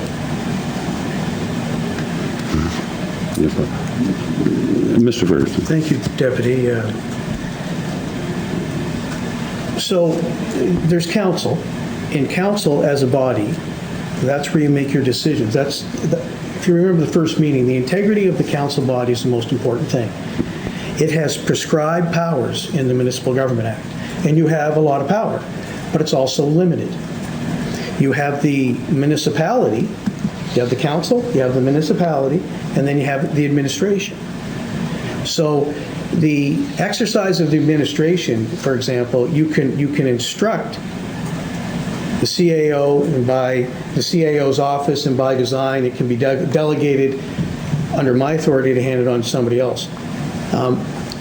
Council cannot give the power to a committee to expend money. It's in the Municipal Government Act. And so by extension, I've been advised previously that that is for individuals. You can't give an individual member of council the ability to spend money. So the administration's role is that we would write up a procurement process to get solicitors in, and we would score them, and we would present them. We could present them to council. You could have it so that you don't want us to make a decision on it, and we can bring it back to council. But then it's handled through the administrative process that we have to follow certain aspects of when we go out. Now, there's more flexibility with legal counsel on the level of money that you spend without basically having to do a tender. But if you're trying to pick good lawyers, you're basically wanting to interview who you think is going to be the best lawyer to proceed with.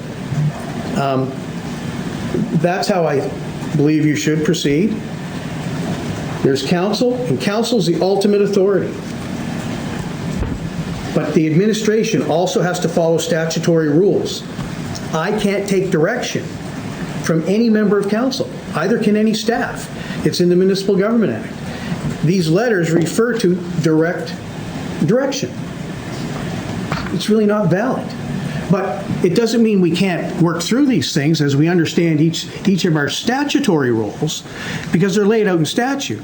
And where you can get in trouble is if you step outside the statutory roles. That's what we're not trying to do. So we have a legal opinion. We have a legal opinion that says our votes are proper.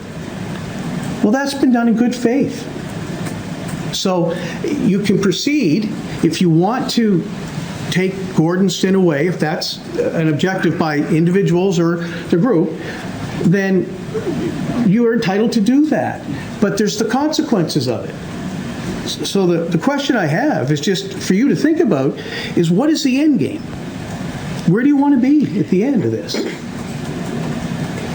Thank you. Councillor Parrish, or Warden Parrish. I just wanted to say there's a time urgency for this. We've got allegedly illegal motions. We've got a 99-year lease that was signed. We've conveyed property. To go through a lengthy process of vetting lawyers and all that kind of thing, I think is not the right way to handle this. I'm familiar with the lawyers in Nova Scotia that are experienced in municipal law. I'm happy to, of course, I'll bring their CV before council in due course and all that kind of thing, but I think that we can't go through a long song and dance. We need something fairly quickly, like I'm thinking in the next couple of weeks. We need an opinion on this. And it's going to be a simple opinion because the facts are pretty clear. There was an election and there were meetings. Thank you. Councillor Sheridan. I was just going to mention, John had mentioned that we were trying to take away from Gordonston. I don't feel that. I don't feel that we're trying to take away from Gordonston. I feel that this council wants to be part of that decision-making, and where 6 of the other councillors made that decision, these people feel like they're not part of it, and I think it's important to follow the MGA, like I stated before, and to allow this new council to make those decisions. That's just my thank you. Thank you. Councillor Connell. And I felt that the CAO, in his statement that we're trying to take away Gordonston School is an invalid statement. Okay. None of us has said that. What we want is the answers. Are these meetings illegal or not? If the previous council feels that they can make a motion and say the meetings are illegal, then we'd be happy. Mm-hmm. They're not going to do that, and we're not going to be happy. So what we want is a second opinion legally where our premier saying it, our advisor saying it. They're not legal opinions, but they're just opinions on what they know about the situation. So all we're looking for is a clarification, were they illegal or not? Thank you. Nothing to do with taking away Gordon School. Thank you.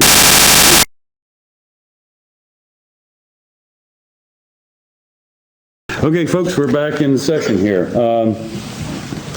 What is next? I would refer to Warden Parrish for his item 2 and 3 on that page we were working down of the motions. Thank you, Mr. Deputy Warden. At the Committee of the Whole meeting last week, I gave notice of motion that I would move these 2 motions today. The first one is that I would ask for a motion that no more payments be advanced to EA Farron Limited or any party related to the Gordonston project pending further direction from this council. The motivation for that was my belief that these were illegal motions where the property was conveyed and that the new council should have an opportunity to decide what it wants to do with respect to those issues. I also gave notice to motion that the CAO, with a copy to the warden, direct Mr. Farron, EA Farron Limited, and any other person or body involved in the Gordonston project to stop work on the Gordonston project until further direction from this council. And I indicated that I felt that was important to do because it would reduce any potential damages which might arise if the council meetings after the election were deemed to be illegal. However, today I'm withdrawing those motions. My feeling is that it might be a little premature. I intend to put them back on the table, perhaps at a special meeting in a week or two, or perhaps at the Committee of the Whole in a few weeks for December. If I could speak to that, my feeling is that we need, I'm going to be bringing 2 motions to the table. One is for a feasibility study on the Gordonston project. As far as I can gather, from looking at all the documents, the press releases, everything I've been able to see, there has never been a feasibility study done by an outside party as to whether this Gordonston project will succeed. It seems like everybody's jumped on the bandwagon that it'll be a good idea without anybody actually really figuring out if it's going to succeed in the end. And if it doesn't succeed, the taxpayers of this county are the ones that are going to have to wear it. I will also bring a motion that the county retain a lawyer to review the documents relating to the Gordonston project. And the reason for this is that I've watched the video of the meetings, I've read the documents, and I have grave concerns, and I mean grave concerns, that if we advance the whole $7.2 million with respect to this project, we may never get it back. What I've been able to gather from watching the videos is that there are 3 possibilities of the county getting their money back if the school fails. It seems to me that there's a provision in the contracts, which we haven't seen, and the old councilors haven't seen, and I hope we're going to see them today because I see a pile of paper on the CAO's desk. The first was that the county would be paid back out of the profits of the school. Well, if there are no profits from the school, we're going to lose our $7 million. Secondly, it seems to me that there's some type of obligation by EA Farron Limited to repay the $7.2 million. I don't know the exact details of that. Maybe they're in these documents. But if EA Farron Limited, which is a limited liability corporation, doesn't have $7.2 million, then we're not going to get our money back. It'll go bankrupt, and we won't get our money back. The third security for our $7 million that I've seen discussed is that we're going to build a building that's going to be worth $8 million, and the security will be the building. This will be a single-purpose building. It will be built as a school. If it's built as a school, whatever the building is for maybe $5 million, because I think $1.6 million has already been spent, it'll be single-purpose. And if it doesn't succeed and the students don't come, it's not going to be worth $8 million. It might be worth $1 million if somebody else has some purpose for it, but it's certainly not going to be worth the cost of construction. So for all those reasons, I feel that we will need a legal opinion as to what kind of security we have for this project. And that's only the first $7 million. This is, according to the business plan, it's $62 million. My view is that to build the whole school would cost more like $100 million. And so far, there's no sign of any money other than ours. As the Premier said, if a developer thinks it's a good project, line up the money. There's been no money lined up, as far as I can see, other than ours. Now, the feasibility study might be a win-win. For those that are in favor of the Gordonston project, if the feasibility study says it's a great idea, then that's something that the county or the proponent can take to the bank and say, look, KPMG, Deloitte, whoever, say this is a great idea. Loan us the other $90 million. On the other hand, if the feasibility study says, terrible idea, it's not going to work, there's no demand, you're not going to have any students unless you spend the whole $100 million, then we're better to cut it off now. So I feel that we need those two opinions. We need a feasibility study, and we need a legal opinion about what kind of security we have for our $7.2 million. And I will be moving those either at a special meeting in the next week or so, or if it can wait, I'll be doing that at the Committee of the Whole and then the next regular council meeting. Now, we've received a letter today from Mr. Farron that's been distributed at the meeting this morning. And he indicates that he's looking for a principal of the school. So there's ongoing work on this project that he's doing. I'm hopeful that what I'm saying here, at least that these motions will be brought, that Mr. Farron might slow down the process a little bit and wait to see what this council wants to do with respect to the project instead of motoring ahead without paying attention to what might be or might not be the opinion of this council. I do note that he is looking for invoices as of tomorrow, and I've spoken to the CAO. He tells me they're $14,000 or so. I don't mind the $14,000 being paid to Mr. Farron. But the reason for my first motion that I was intending to bring, that we not make any payments, is that we've advanced 1.6 or 1.7 million. I don't know how that money gets advanced, where it's going. I don't know whether there's invoices, whether it relates to work done. I didn't want another couple $100,000 going out the door until this council has a chance to decide what it wants to do with respect to this project. So that's the reason why I'm not proceeding with those motions. I think they might be premature. I'd like to look at the documents that we're going to see today. And when I do move, whether it's at a special council meeting or whether it's at the next regular council meeting, for a feasibility study and for a legal opinion on what security we might have with respect to this project, that will be the time I will also ask for a motion that we not make any further payments until we get the legal opinion and the feasibility study. Thank you. Okay.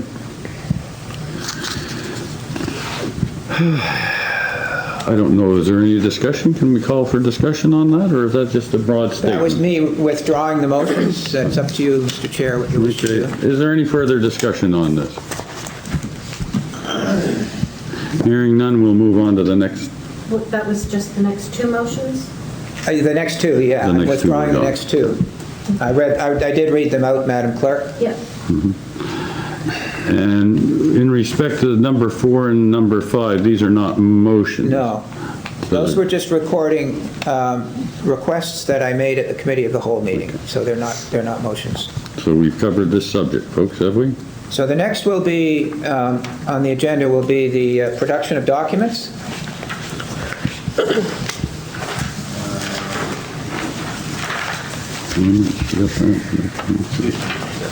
I entitled it Warden Access to Documentation and That's CEO right. Contract.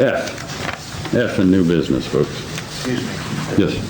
I just had some concern about the letter we got from EA Farren. I know I heard some talk about it, but when I read it more as a threat to this council if it does anything. That's the way it's worded, that's the way I take it. When he's saying that if we break any breach of contract or anything like that, I was not pleased with that letter. I just wanted to make sure he understood that. Thank you very much, Councillor Connell, and I agree. Thank you. Councillor Morrison. Thank you. I thought we had just made a lot of progress. And I want to tell you how well I feel. I think we have made a lot of progress. And the warden has explained what to me is an eminently suitable procedure to discuss and consider. Personally, I do not feel threatened. Not sure that my colleagues should feel threatened. And we should take the letter from EA Farren Limited as simply a communication with the county. I'd really like to continue to feel better. Thank you, Councillor Morrison. Anything else on this subject? If not, we'll move on to the next, which is the warden's access to information. Would you Thank like you, to Mr. speak on Deputy this? Warden. I have a motion that I've circulated in writing. I believe the clerk has a copy and all council members have a copy. And I'll read out the motion, and then I'll speak to it if I might, if it's seconded.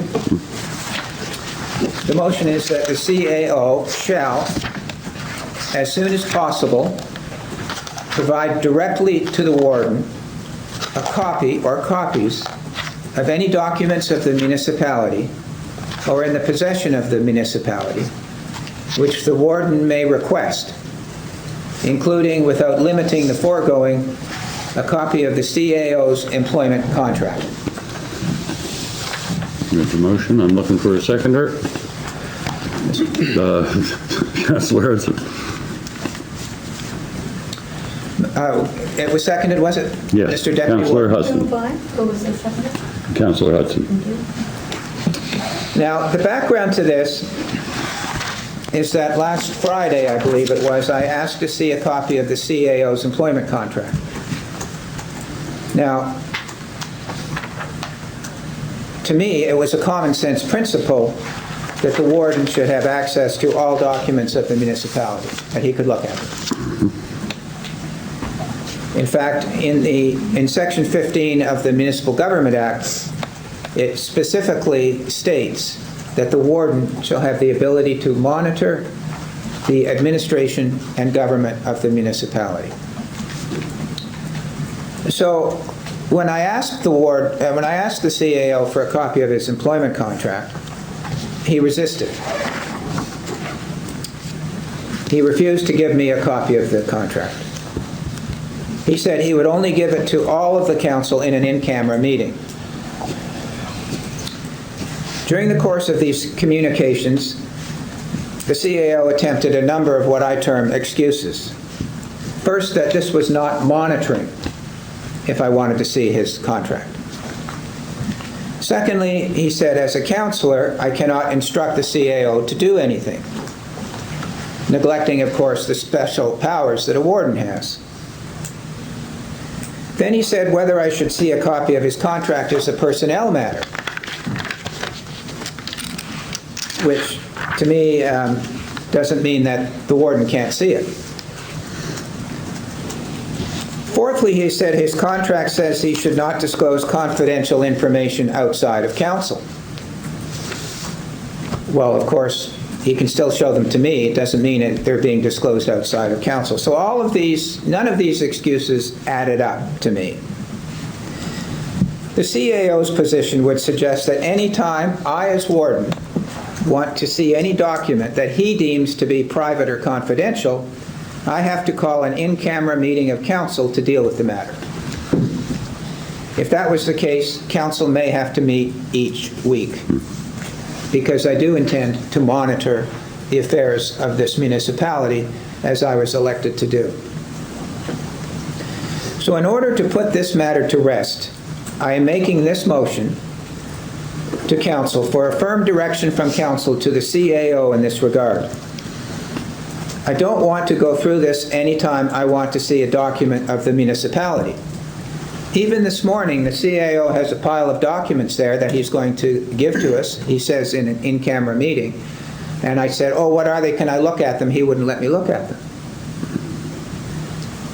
For effective monitoring of the administration and government of the municipality, this motion, that I can see whatever documents of the municipality I want to see at any time, is necessary, particularly as we approach the difficult issues before us. That's the background of this motion that I'm bringing, Mr. Chair. Thank you. Any discussion on this motion? No, I got Councillor Redden, and I'll come back to you, sir. Well, I mean, firstly, I'd like to say that I agree with the text and the reasons for this motion, but I have serious concerns about the idea that we need to delegate authority of a deliberative body to an individual. I think these powers are already quite enshrined in existing higher order authorities than ours, both the MGA and county policy, not ours, sorry, than a motion, both the MGA and policy. And so I'm always concerned when we have a lower level system sort of being redundant.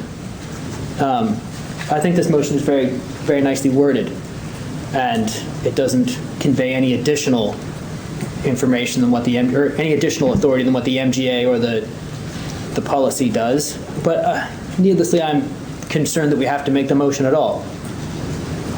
The MGA has sections in it that speak to how broadly it should be interpreted. And I think that the idea that the warden doesn't have this authority is a very narrow interpretation of those lines, and I think it doesn't go along with what the body of the document says. And I was somewhat inclined to to try and amend it with a time limit on it, in that it's not an ongoing thing for a warden to fall back on in the future. But I will leave that to other people to amend if they also have that concern. Thank you. Mr. Ferguson. Thank you. First of all, I think council should probably have the entire stream of emails that were between the warden and myself and the rest of council, and it should be on the council agenda. I was asked to email my contract, and I am not to take direction from any individual member of council, and it's not out of disrespect or anything like that. I'm not supposed to. Council has to direct me. So my course of action is that this body, if they want to see something like an employment contract, I'm now a third party to that. the same as anybody else is a third party to any other contract. And if somebody individually wants that, there's a process that you follow through FOIPOP. I didn't want to put the warden through that. I said I will bring it to in camera so that we can deal with it here. And council can make a decision on the CAO's contract.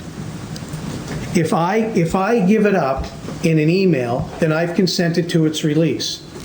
I've not been asked to consent to the release, and I'm not consenting to the release, but I'm saying here, council, you can have the contract, and council can make your own decision on it. That's all. I have to answer to council.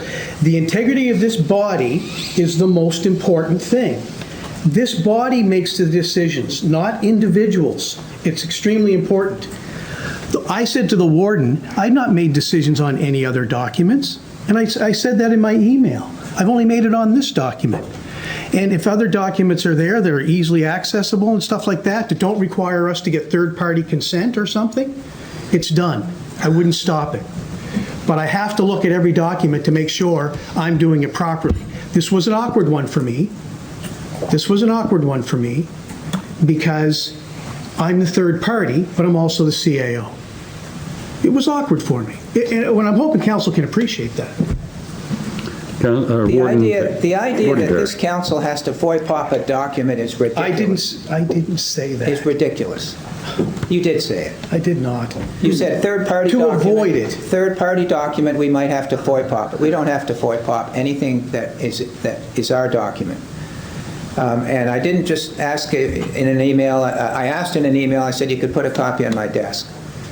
And, you know, the CAO even says, oh, I'm only talking about this document, my employment contract. Well, you can hear from what he has to say, whether it's a third-party document or whether it's these documents here, he's going to raise the same questions. And as I said, if you, the MGA sets out that the warden has this power, and because it's completely unreasonable that every time that somebody in this council wants to see a document, we have to have a special meeting of council. If we do, I'm going to monitor these. I'm going to look at documents. I'm going to look at the documents. I'm going to look at the legal documents. I'm going to look at confidential documents. And if the CAO thinks I can't see them and he wants to bring them to council, then we'll have a special council meeting every week. And that's not the way the MGA is set up. Thank you. Thank you. Councillor Connell. Yes, and I asked questions about the email that went around, and the answers I got, again, from our municipal solicitor, or municipal advisor, not a solicitor, is that under the Act and under the policies, the warden does have those authorities. But to make it very clear, I think this council has to pass a motion that we accept our warden as our spokesperson, and that he is eligible to ask for any document that the municipality has. And he'll report back to us with his findings.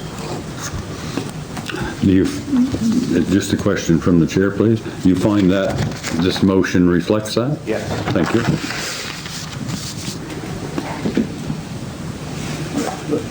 The comment, if I may. Councillor LeBlanc. He made, Councillor Connell said the documents brought back to the municipality. Is that what you said? I said any document. Any document? That is a part of the county, our warden is eligible to see that. And the council. Correct? Oh, council is, but we appointed a warden to do those things. I didn't say anything about that. Thank you. Thank you. Any other comment? Mr. Hudson. Councillor Hudson. Very quick comment. Sure.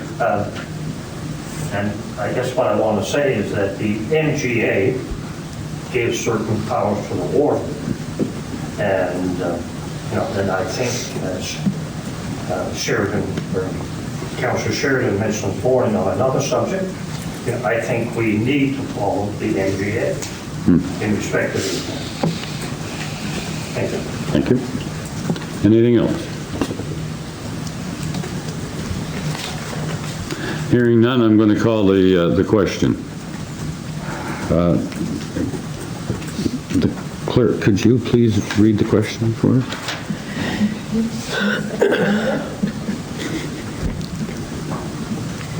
It was moved by Warden Parrish, seconded by Councillor Hudson, that the CAO shall, as soon as possible, provide directly to the warden a copy or copies of any documents of the municipality or in the possession of the municipality which the warden may request, including, without limiting the foregoing, a copy of the CAO's employment contract. Everybody's heard the question? Is it time to reflect on it? Questions called. I called for the question. You called for the question. Question, please. We've got the question. All in favor? Aye. Aye. 1, 2, 4, 7, 8, 9. What? You can't count. Oh, and myself, 10. 10 for. 11. How many things? 2. Which proper be? 2 against. Yes. Oh, no, I didn't call. Those against, yes, I did call again. And there was 2. No, you didn't. You just said there were 10 in favor? That's what I thought. I said counted 9. All those in favor, can you put your hands up again? I'm sorry. I'm going to count them. There's 4. Oh, now, it's unanimous It's unanimous. this time. Thank you.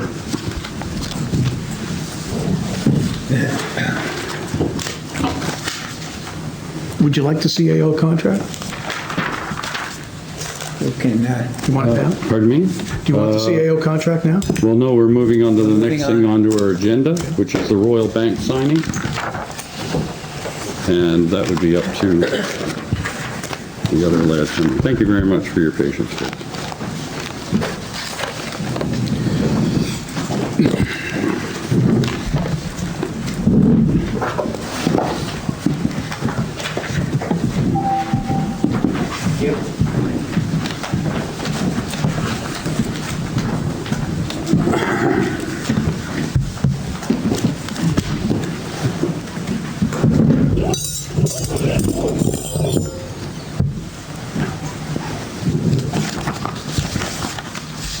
The next item on the agenda is the giving the authority for signing of the Royal Bank.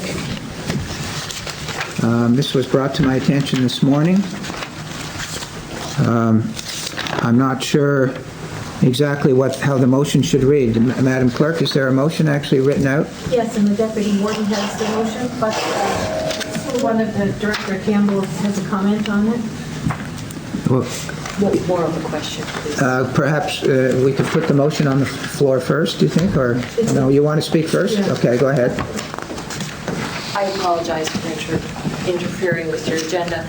Because this was a late agenda item, I didn't have a chance to see it. And upon reviewing it, I saw that it conflicted with the signing authorities policy, which already provides the authority for example, the warden and deputy warden to be signing authorities on behalf of the municipality.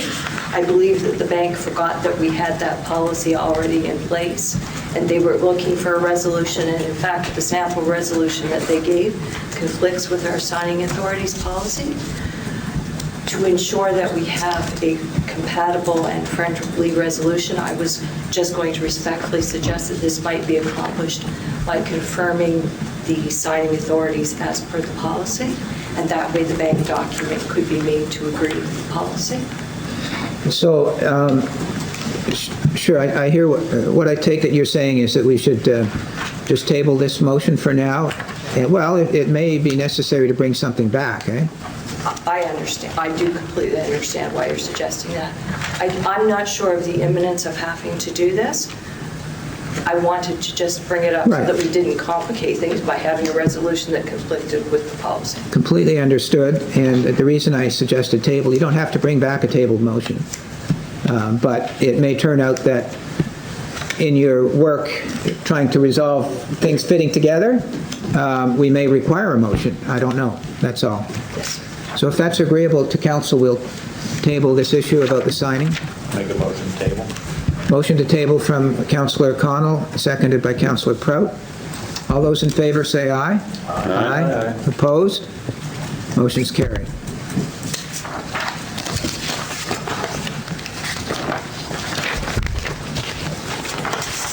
Next item on the agenda is media hire from Councillor Sheridan. Thank you. I noticed last evening there was what's the word I'm looking for? A job for a media/communications person on our website. And the deadline is for December the 7th. So I was just concerned because none of the councilors have seen the second quarter report on the audit, or the budget. And last year, we were 113,000 over budget that we just recently took from the reserve, put back into operating. So I just thought if I could make a motion to postpone the hiring of a media/communications person until the new council has a chance to review and discuss the second quarter budget report. So I'm just asking to postpone it until everybody has looked at the budget to see where the money will be coming from, where we were over budget last year. Second. It's moved by Councillor Sheridan, seconded by Deputy Warden Gunn. Is there any discussion on the motion? Councillor Morrison? Thank you. I'm wondering if someone could explain to us what I will call the prerogative of the CAO with regard to hiring staff, or the procedure. I guess that would be a question for the CAO. I would invite him to respond. The authority has been granted in the MGA and in the CAO policy to proceed on such matters. Full authority. I'd have to go get the specific section to cite it to. If you want me to, I can get that if you like. Thank you. Any other comments? Councillor LeBlanc? Well, being we're postponing it because we haven't looked at the audit committee, The budget. budget, then when are we setting the date to look over this budget? We can't, we have to put a date for that as well. Yeah, Councillor Sheridan seems to have a response, if I can invite her to do that. I asked Holly the last meeting, and she said that it would be coming out in December, a committee of the whole. So this December 7th is just cutting it close to our time that we actually see it. So it would be the committee of the whole meeting that we'd be able to see the budget. Does that respond, Councillor LeBlanc, to your inquiry? Thank you. Councillor Connell? Yes, I'd like to see it postponed too, because I think we have some serious issues in our county. COVID's been going on for a year. We have things throughout, I know throughout my district that I represent that are got concerns about some money may be forwarded to the communities. And I think that looking at the budget report, that there may be other issues that come up that if there is a money to be spent, it could be spent in different directions. Okay. Any other comments on the motion to, what did we have a time we were going to deal with this, or was it, I forget? I didn't put a time on it, but we are going to be looking at the quarterly budget in December, so possibly after the end of December. So, your motion was to delay it? Postpone it. Postpone it? Okay, without a return date, I guess, eh? Okay. Any further comment? So if we postpone it, Yeah. this is my turn, would that put it in, we'll get the budget at committee of the whole, so can we look at it after that one at council in December? That's a question. Maybe we can, sure. Councillor Sheridan says that sounds okay. I've got no difficulty with that. Any other comments? Councillor Redden? Motion to amend? Motion to So that amend. it is to Okay. amend Councillor Sheridan's motion to delay until the council meeting in December. Okay. Is there a seconder to that motion? Councillor Barteau? Any discussion on the amendment? The amendment is to have the matter come back, not deal with it. The motion is to deal with this issue at Committee of the Whole and then council meeting. I take it in December. All those in favor of that amendment, say aye. Aye. Opposed? Motion's carried. So if the clerk could read the motion as amended, see what she has.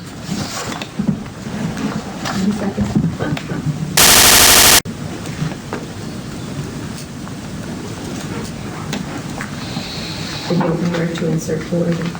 Was moved by Councillor Sheridan, seconded by Deputy Warden Gunn, to postpone the hiring of a media person until council has an opportunity to review the second quarter budget report.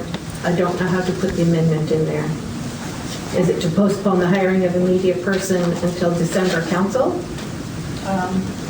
When we made the amendment, it was to discuss in the second quarter budget report. So once the discussion happens, which would be a committee of the whole, we can make a decision at council in December. Back at council.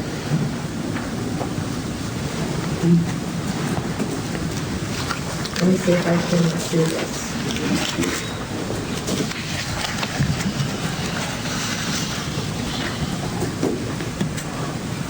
Let me try. Do you want to try it again? I'll try it again. It was moved by Councillor Sheridan, seconded by Deputy Warden Gunn, to postpone the hiring of a media person to December 15th until council has an opportunity to review the second quarter budget report at December 8th Committee of the Whole. That sounds good to me. That capture it? Yeah. I'll call for the motion then, as amended. All those in favor say aye. Aye. Opposed? Motion's carried. Okay, we're moving on to reports and recommendations according to my agenda. The first is the Returning Officer Final Report 2020 in November.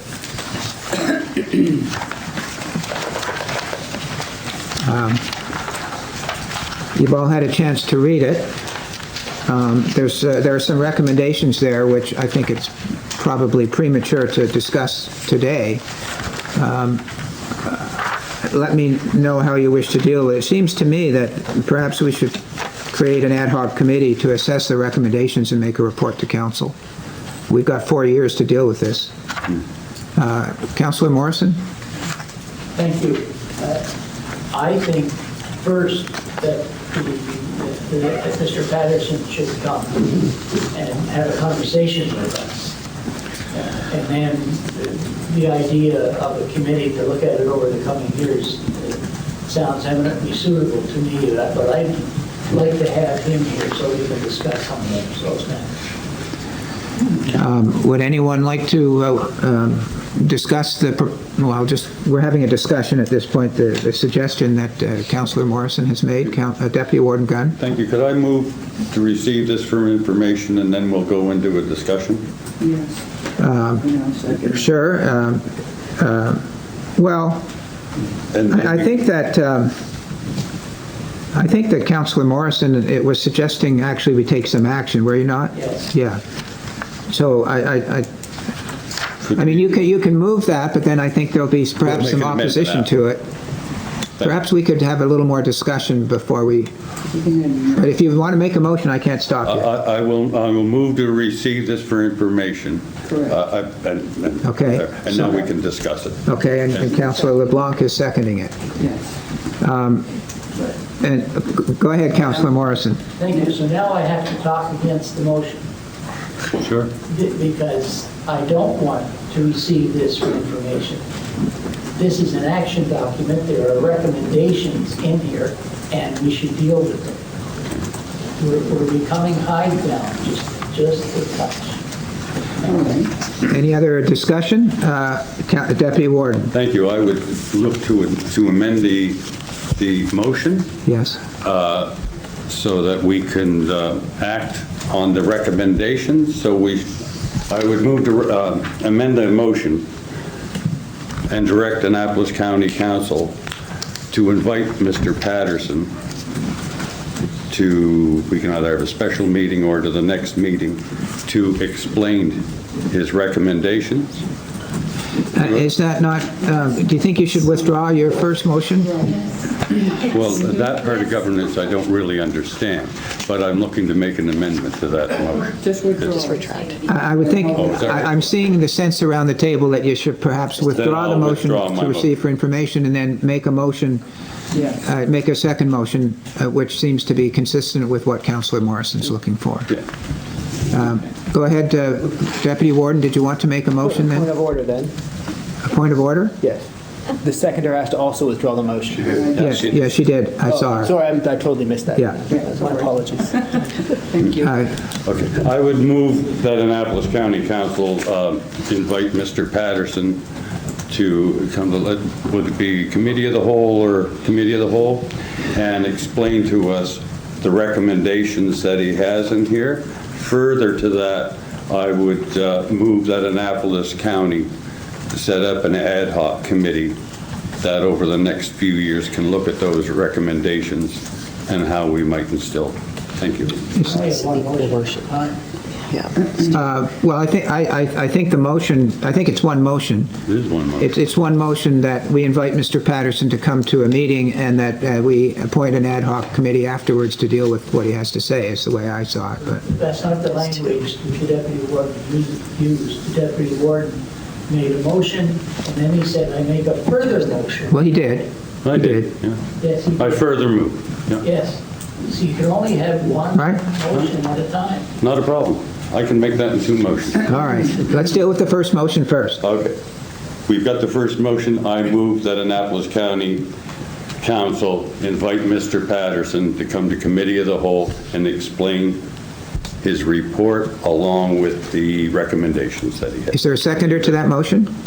Councillor Morrison seconds it. Is there any discussion on that motion? Seeing none, I'll call for the question. All those in favor say aye. Aye. Opposed? Motion's carried. Second motion. I would I would move that Annapolis County create an ad hoc committee in the year, or start it in 2021,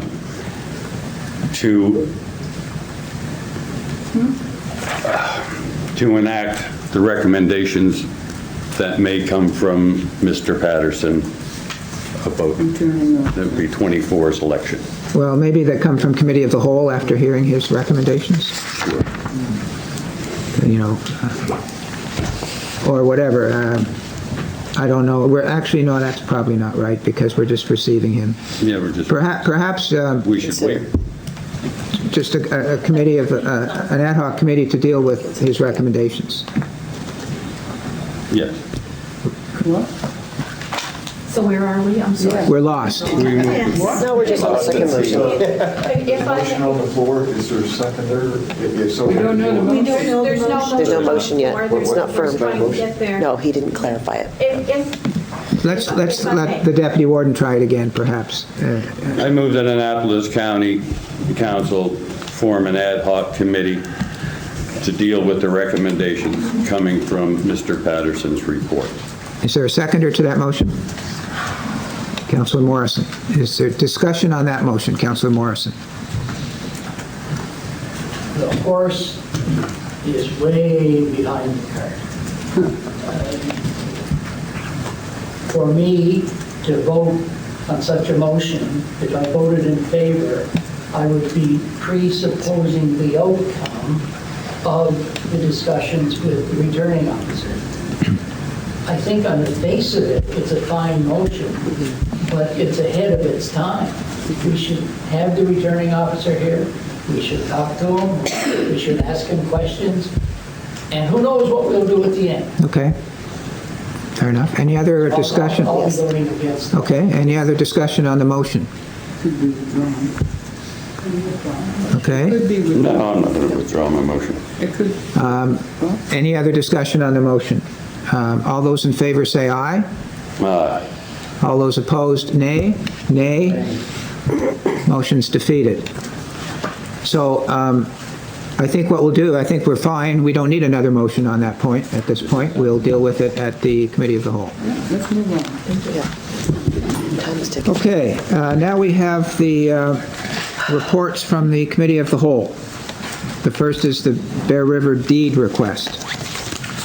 I move, in accordance with the recommendation of the Committee of the Whole, that municipal council instruct the municipal solicitor to prepare a deed to transfer the Bear River Greenhouse property to Bear River Board of Trade in accordance with January 8, 2016 agreement of purchase and sale. Is there a seconder for the motion? Councillor LeBlanc. Discussion on the motion? Seeing none, I'll call for the question. All those in favor say aye. Aye. Aye. Opposed? Motion's carried. AM-3.2.1, hiring policy and amend. In accordance with 7-day notice having been given at November Committee of the Whole, I move that municipal council amend AM-3.2.1, hiring policy by deleting subsections 5.8B and C and adding a header before subsection 5.12. Is there a seconder for that motion? Councillor Hudson? Any discussion? Councillor Connell? So anytime we hire, do we automatically put it out for the public to be able to apply for those jobs? I'll ask the CAO to respond to that. We can hire on a temporary basis. We can just go out and hire somebody. But typically, we have to post that position at some point in time. It just depends. It depends on the need and the circumstance, but typically we would post for any position. The odd occasion, we've appointed temporarily. I'm going to be voting against the motion because I feel that all jobs for the county should be posted to have equal opportunity. We have numerous people moving into our communities that bring probably a well-burst of knowledge in all different directions. And I think that no matter if it's short-term or long-term, I think it should be advertised so everyone has the equal opportunity. I see that we're advertising for winter sports recreation part-time, and that's being advertised. So I think that any job in our county should be advertised. I think that's perhaps a separate issue than the motion on the floor. Yes, it is. And if you want to, after we finish with this motion, if you want to bring that motion, perhaps council will entertain it. I'm not certain. But just a minute, we'll deal with the motion on the floor, which is to amend the hiring policy as we discussed at Committee of the Whole. May I? Councillor LeBlanc?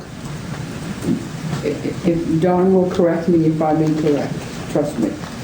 It was to remove 5.8B, which says they will not be working directly, this is hiring a relative, directly above or for the relatives immediately superior, and they will not be working directly for the relatives immediately subordinate, and just to remove those two lines. That's what this is dealing with.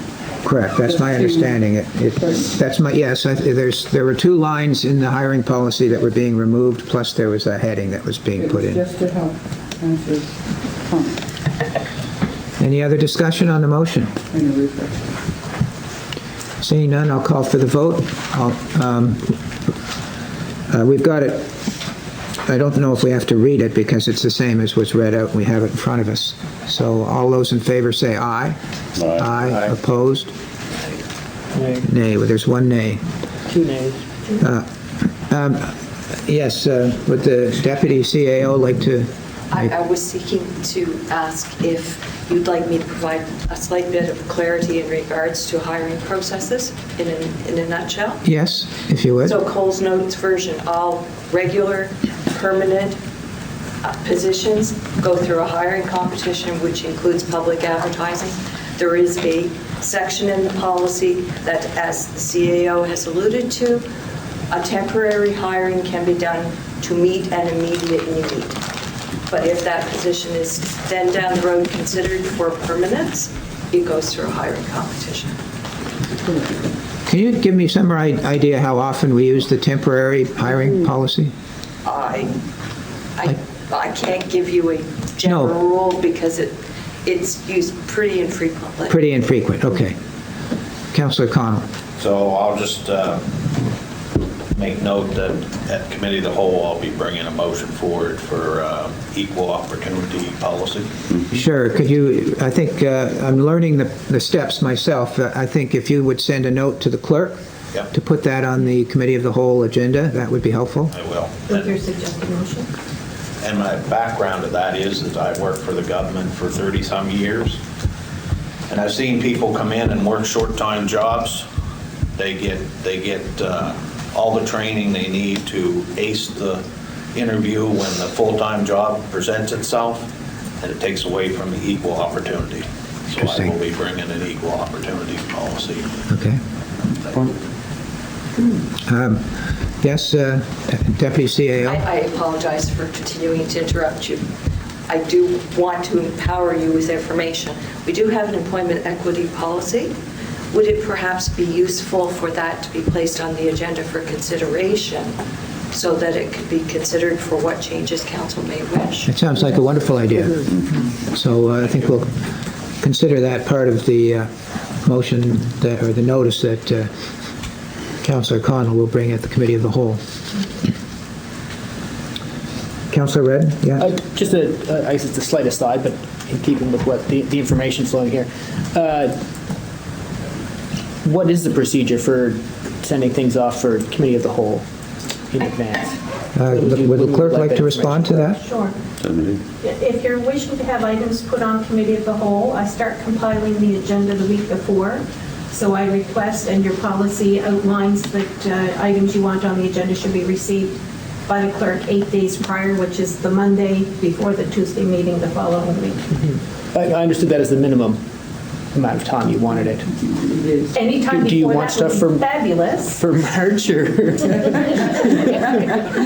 And if you plan on bringing a motion to something, if you want help crafting the motion so that it's including what staff need to have in a motion, staff are willing to help you with that, or you can put a suggested motion that will give you somewhere to start at the meeting, but probably what you send me in that email is what will be going in the agenda.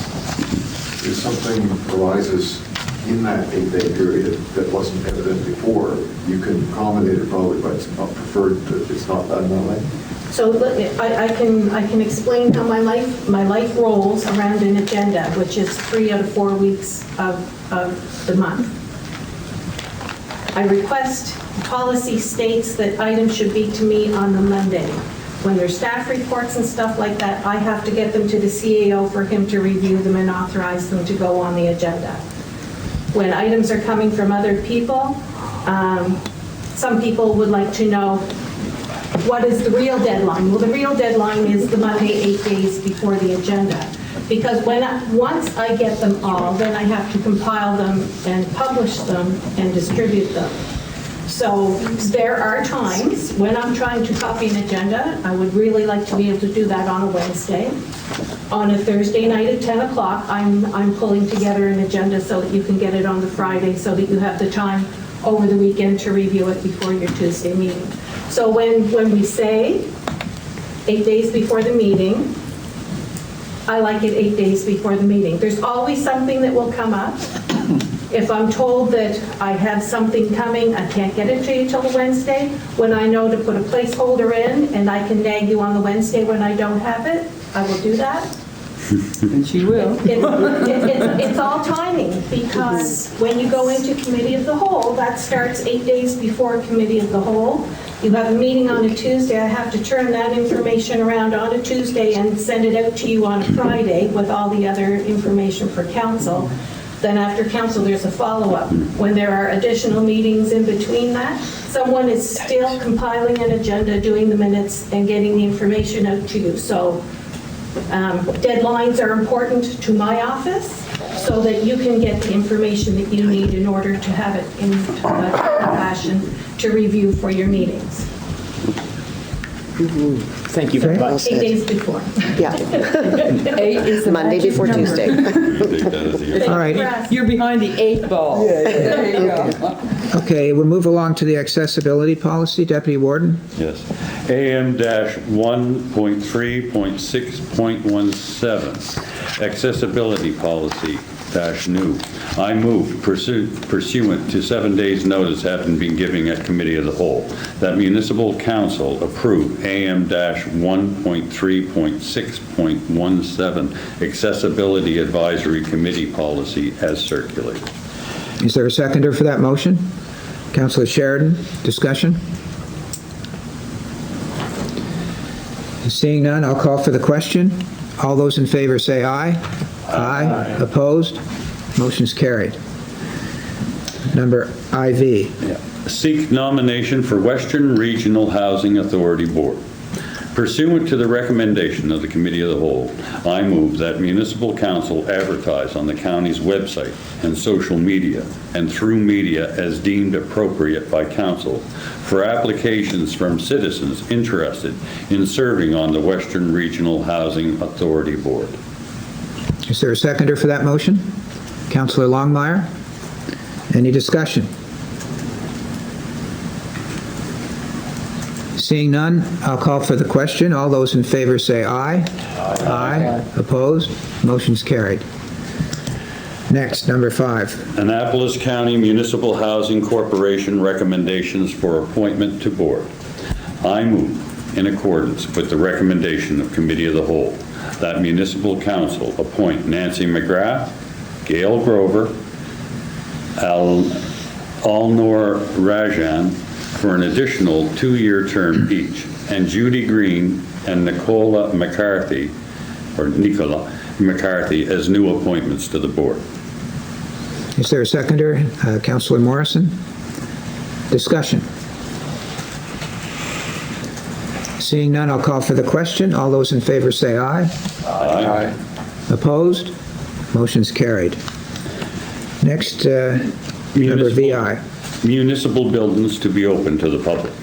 In accordance with the recommendation of the Committee of the Whole, I move that municipal council direct the CAO to arrange for municipal buildings in Annapolis Royal, Lawrencetown, and Bridgetown to be open to the public with safety precautions being put in place by the end of January 2021. Is there a seconder for that motion? Councillor Connell? Discussion? Councillor Hudson?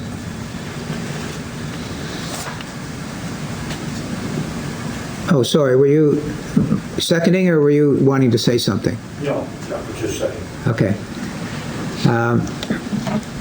Any discussion on the motion? All those in favor say aye. Aye. Aye. Opposed? Motion's carried. Number 7. Next, number 7. Seaside Communications and Eagle Telecom monthly updates with maps. I move pursuant to the recommendation of the Committee of the Whole that municipal council direct the CAO to have Seaside Communications and Eagle Telecom bring monthly updates to municipal council with a map showing the location they have reached and how far they intend to go. Is there a seconder to that motion? Councillor Longmire? Discussion? Councillor Bartow? I noticed in the motion that Committee of the Whole is mentioned to add civic. Sorry, could you address the chair, please? Speak this way. Oh, Yeah, I'm looking at my notes. okay. The civic number locations be on that map. That was Right. not in the motion as it was read, didn't reflect what was discussed at the Committee of the Whole. Which he's right. I do have a recollection of that discussion. Somebody Would said you want to something. move an amendment to the motion? Yes. And what's your amendment? Include civic addresses for the extent locations in that report. Okay. Is there a seconder to the amendment? Councillor Longmire. Discussion on the amendment that we have civic addresses set out on the map, which I think is the thrust of it. Any discussion on that? Question. I will say that at the Committee of the Whole meeting, the CAO asked me to forward what Bell did in Port Lorne, and I've done that, which showed civic addresses and what they wanted to do. So unless there's further discussion on the amendment, would you read the amendment, please? Yeah, I'm getting there.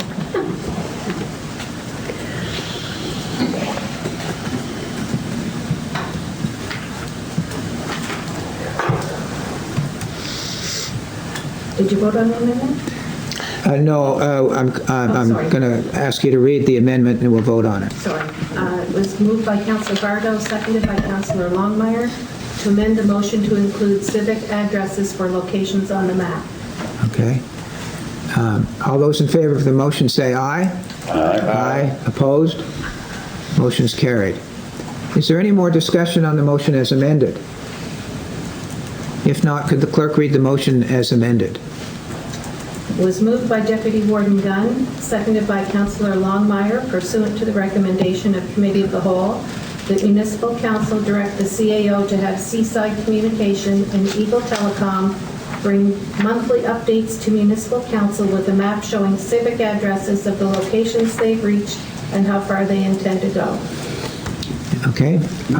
All those in favor say aye. Aye. Opposed? Motion's carried. Next one. Number 8, public waste drop-off and household hazardous waste. Pursuant to the recommendation of Committee of the Whole, I move that Municipal Council direct the CAO to provide the budget the county has set for drop-off of waste and the projections for a household hazardous waste program. Is there a seconder to the motion? Councillor Hudson? Discussion on the motion? Councillor Connell?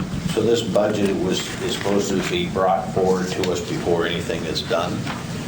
Is that the intent of the motion, is that we see what the cost of it is before we have any additional things built on that property?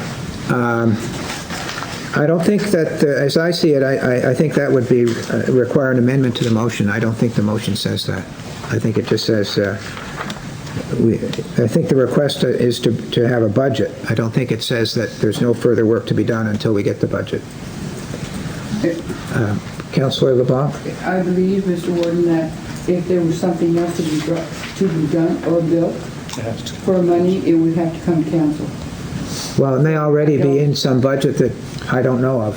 I think it is in the capital budget. I'm pretty sure it is, but we haven't done anything with it. So, Councillor Connell, are you asking to make an amendment to the motion? Yes, even if it's in the capital budget, I'd like to see the budget before we proceed. By proceed, what exactly do you mean? Spend more money or? Spend more money and build. So as I understand, the amendment to the motion is that while we're waiting for the budget to be brought back, that no further work be done on the project until we've had a chance to review the budget. Is there a seconder to the amendment to the motion? Councillor Redden. Discussion on the amendment. Hearing none, or seeing none, both. I call for a vote. All those in favor of the amendment say aye. Aye. Aye. Opposed? Motion's carried. So, because there's been an amendment, perhaps the clerk could read the motion as amended. Yep, I'll give you a minute.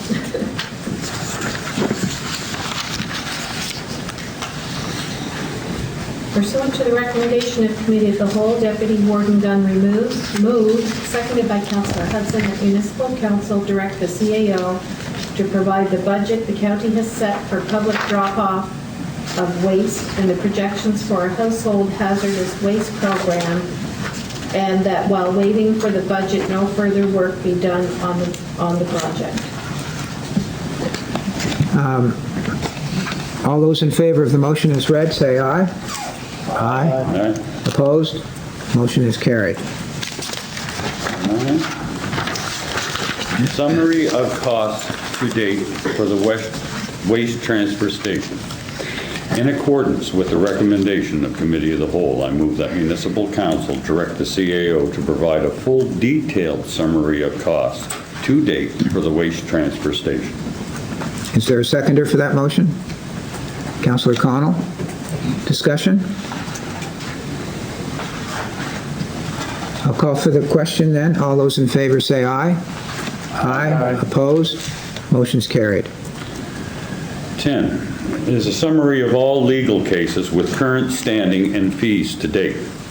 I move, in accordance with the recommendation of the Committee of the Whole, that Municipal Council direct the CAO to have the solicitors provide a summary of all legal cases and fees and current standing to report to Committee of the Whole in December.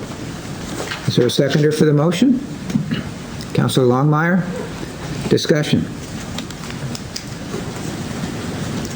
Seeing none, I'll call for the question. All those in favor say aye. Aye. Opposed? Motion's carried. The last one. Basin View projects. Pursuant to the recommendation of the Committee of the Whole, I move that Municipal Council instruct the CAO to provide council with an updated background information regarding the Basin View Center and the fuel switching project, and to set a date for a workshop at the Basin View Center. Is there a seconder for the motion? Councillor Bartow? Is there discussion on the motion? Councillor Sheridan? Just in regards to the workshop, it says that the workshop at the Basin View, would it be hard to have a workshop at the Basin View? Oh, that's a good catch, yeah. Maybe we could have a workshop elsewhere? So it should be a workshop of the Basin View Center? Pardon me? About Basin. Or about Basin View Center? Sure, either one, yeah. Okay, thank you. So I think that's just a clarification rather than an amendment. Excuse me. Councillor Hudson? Yes, I'd like to make an amendment to that motion. My amendment would just be to add that report be provided at the next meeting of the Committee of the Whole.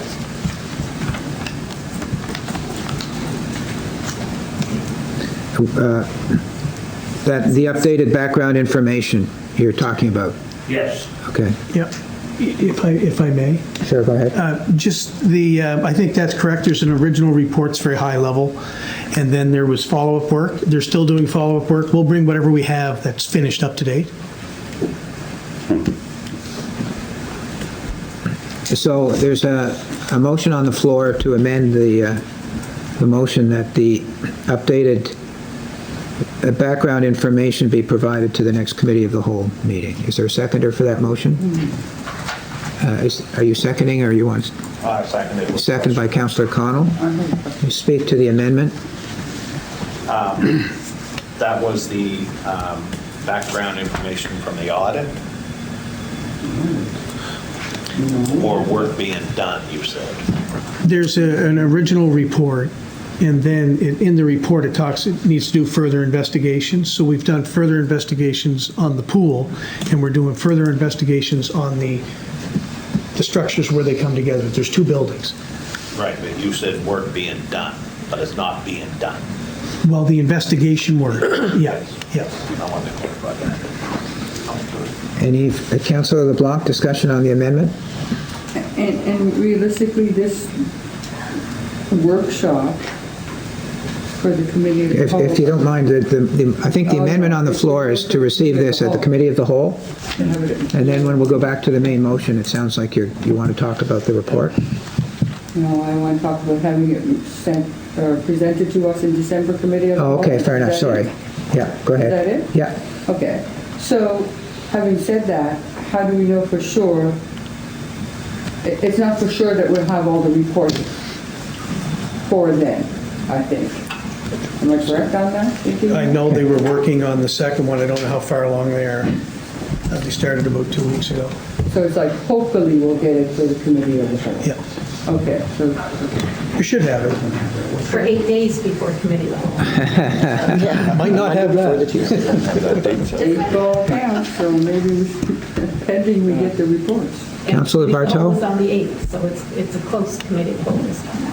If that information isn't available at that time, is it prudent to move that date ahead so that, why deal with a portion of the information if we don't have the whole package? Exactly. Pending receipt of information. Any other discussion on the motion? I guess what I had to say. Deputy Warden? Thank you. We don't have a date set for that workshop yet, do we? Oh, I'm sorry, I should have said the amendment. We're still talking about the amendment. Oh, sorry. Meaning the updated background information. Councillor Hudson has moved, and it's been seconded, that we get that at the next Committee of the Whole meeting. That's the amendment. Then I'll wait for the next one. Thank you. We could bring the individuals in either on a call or here if you want them here to talk to them. So, just to clarify, the updated background information, do you anticipate having people to deliver it, or is it a document? I anticipate it could be both. And the gentleman, council had presentations from the gentlemen that were working on the investigations, and they explained it very well, and it might be beneficial to you. I'm not sure if you want to go to the Basin View Center first, then get the report, or get the report and go to Basin View Center. But you should tie both together. It'll give you a better understanding of the building, and if you haven't been in there. Well, then there's the workshop. So there's the presentation of a report, and then there's a workshop after that? I'm suggesting the presentation of the report could be a part of a workshop. That's what I would think, yeah. Yeah. So perhaps what we're going to look for, the amendment on the Committee of the Whole is a document. Is that? Yeah, we want to bring a document in. A document, Yeah. okay. So the amendment on the floor is that this document be brought to the Committee of the Whole meeting in December. Any further discussion on that amendment? Okay, I'll call the question on the amendment. All those in favor say aye. Aye. Opposed? Motion's carried. So the motion itself now is in front of us, and the amendment is simply that after, I guess, the word provide, it should be at the December Committee of the Whole meeting, provide council with updated background. So I don't know if we have to read that out again. Yes. Is there any question about the motion as amended? Seeing none, I'll call for the question. All those in favor say aye. Aye. Motion's carried.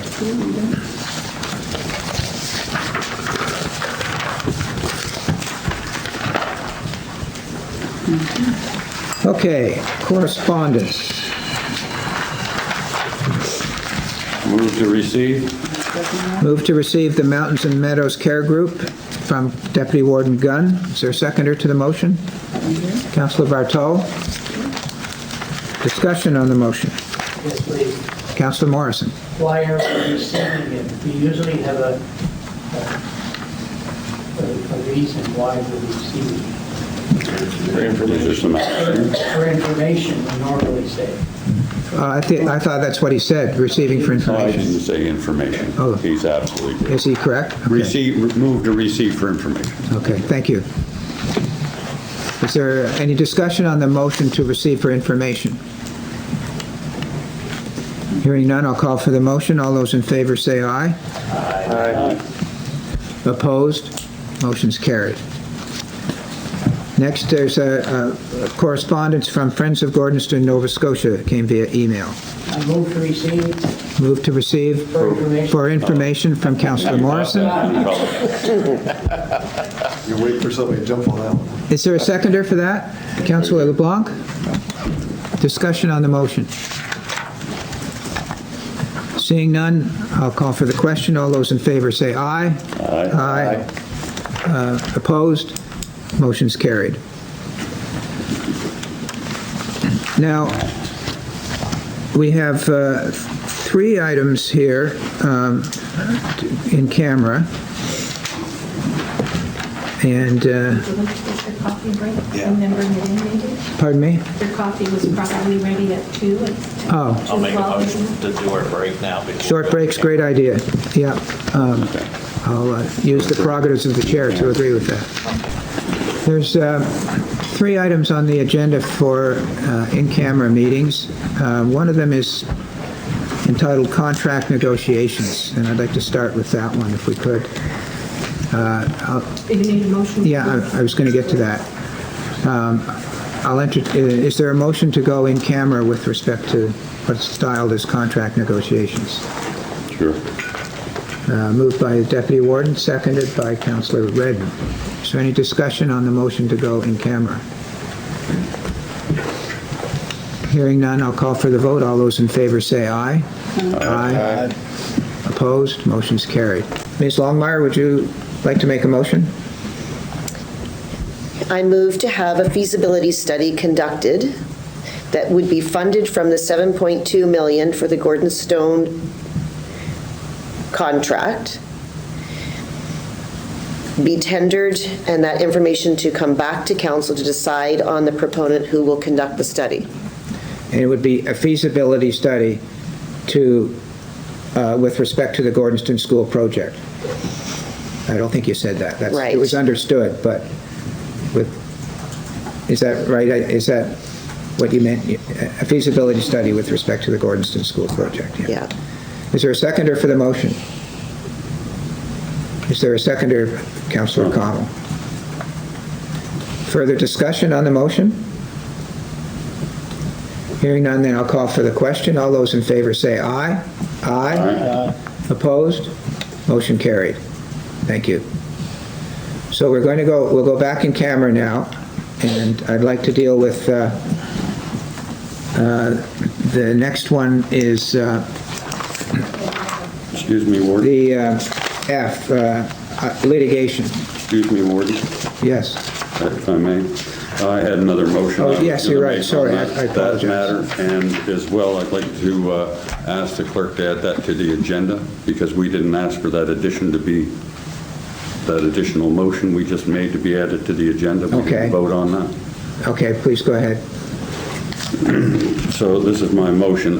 Should we add this to the agenda first, clerk? When you come out, if you're adding items, that should be you should be amending the order of the day before you act on them. So if you amend the order of the day to add the 2 items right now, then you can go into your second item. I would move that we amend the order of the day and add the 2 items to our agenda. Is there a seconder to that motion? Councillor Sheridan? Any discussion? All those in favor say aye. Aye. Motion carried. Thank you. And I further move that Annapolis County Council invite Mr. Edward Farron to come introduce himself and present his plan for Gordonston, Nova Scotia, and further to answer questions given by council after council receives back the feasibility study. Is there a seconder to that? Councillor Longmire? Discussion? Seeing none, I'll call for the question. All those in favor say aye. Aye. Opposed? Motion's carried. Okay, I guess now we'll go back in camera, and it's a litigation matter under section 22(2)F. Move to go back in camera? Move to go back into camera. Deputy Warden, second. Item C as well, I'm sorry. You were having... Yeah, there's 2. Yeah, we're just going to go in for the 1. So you're not doing it now? We might. Okay. Is there a seconder to the motion to go in camera with respect to the litigation item? Second. Councillor Sheridan. All those in favor say aye. Aye. Aye. Opposed? Motion carried. Unless there's further business, I entertain a motion to adjourn, I guess. Is there further business? I don't see any. And I'll Move to adjourn? motion to adjourn by Councillor Prout, seconded by the Deputy Warden. All those in favor say aye. Aye. Motion carried.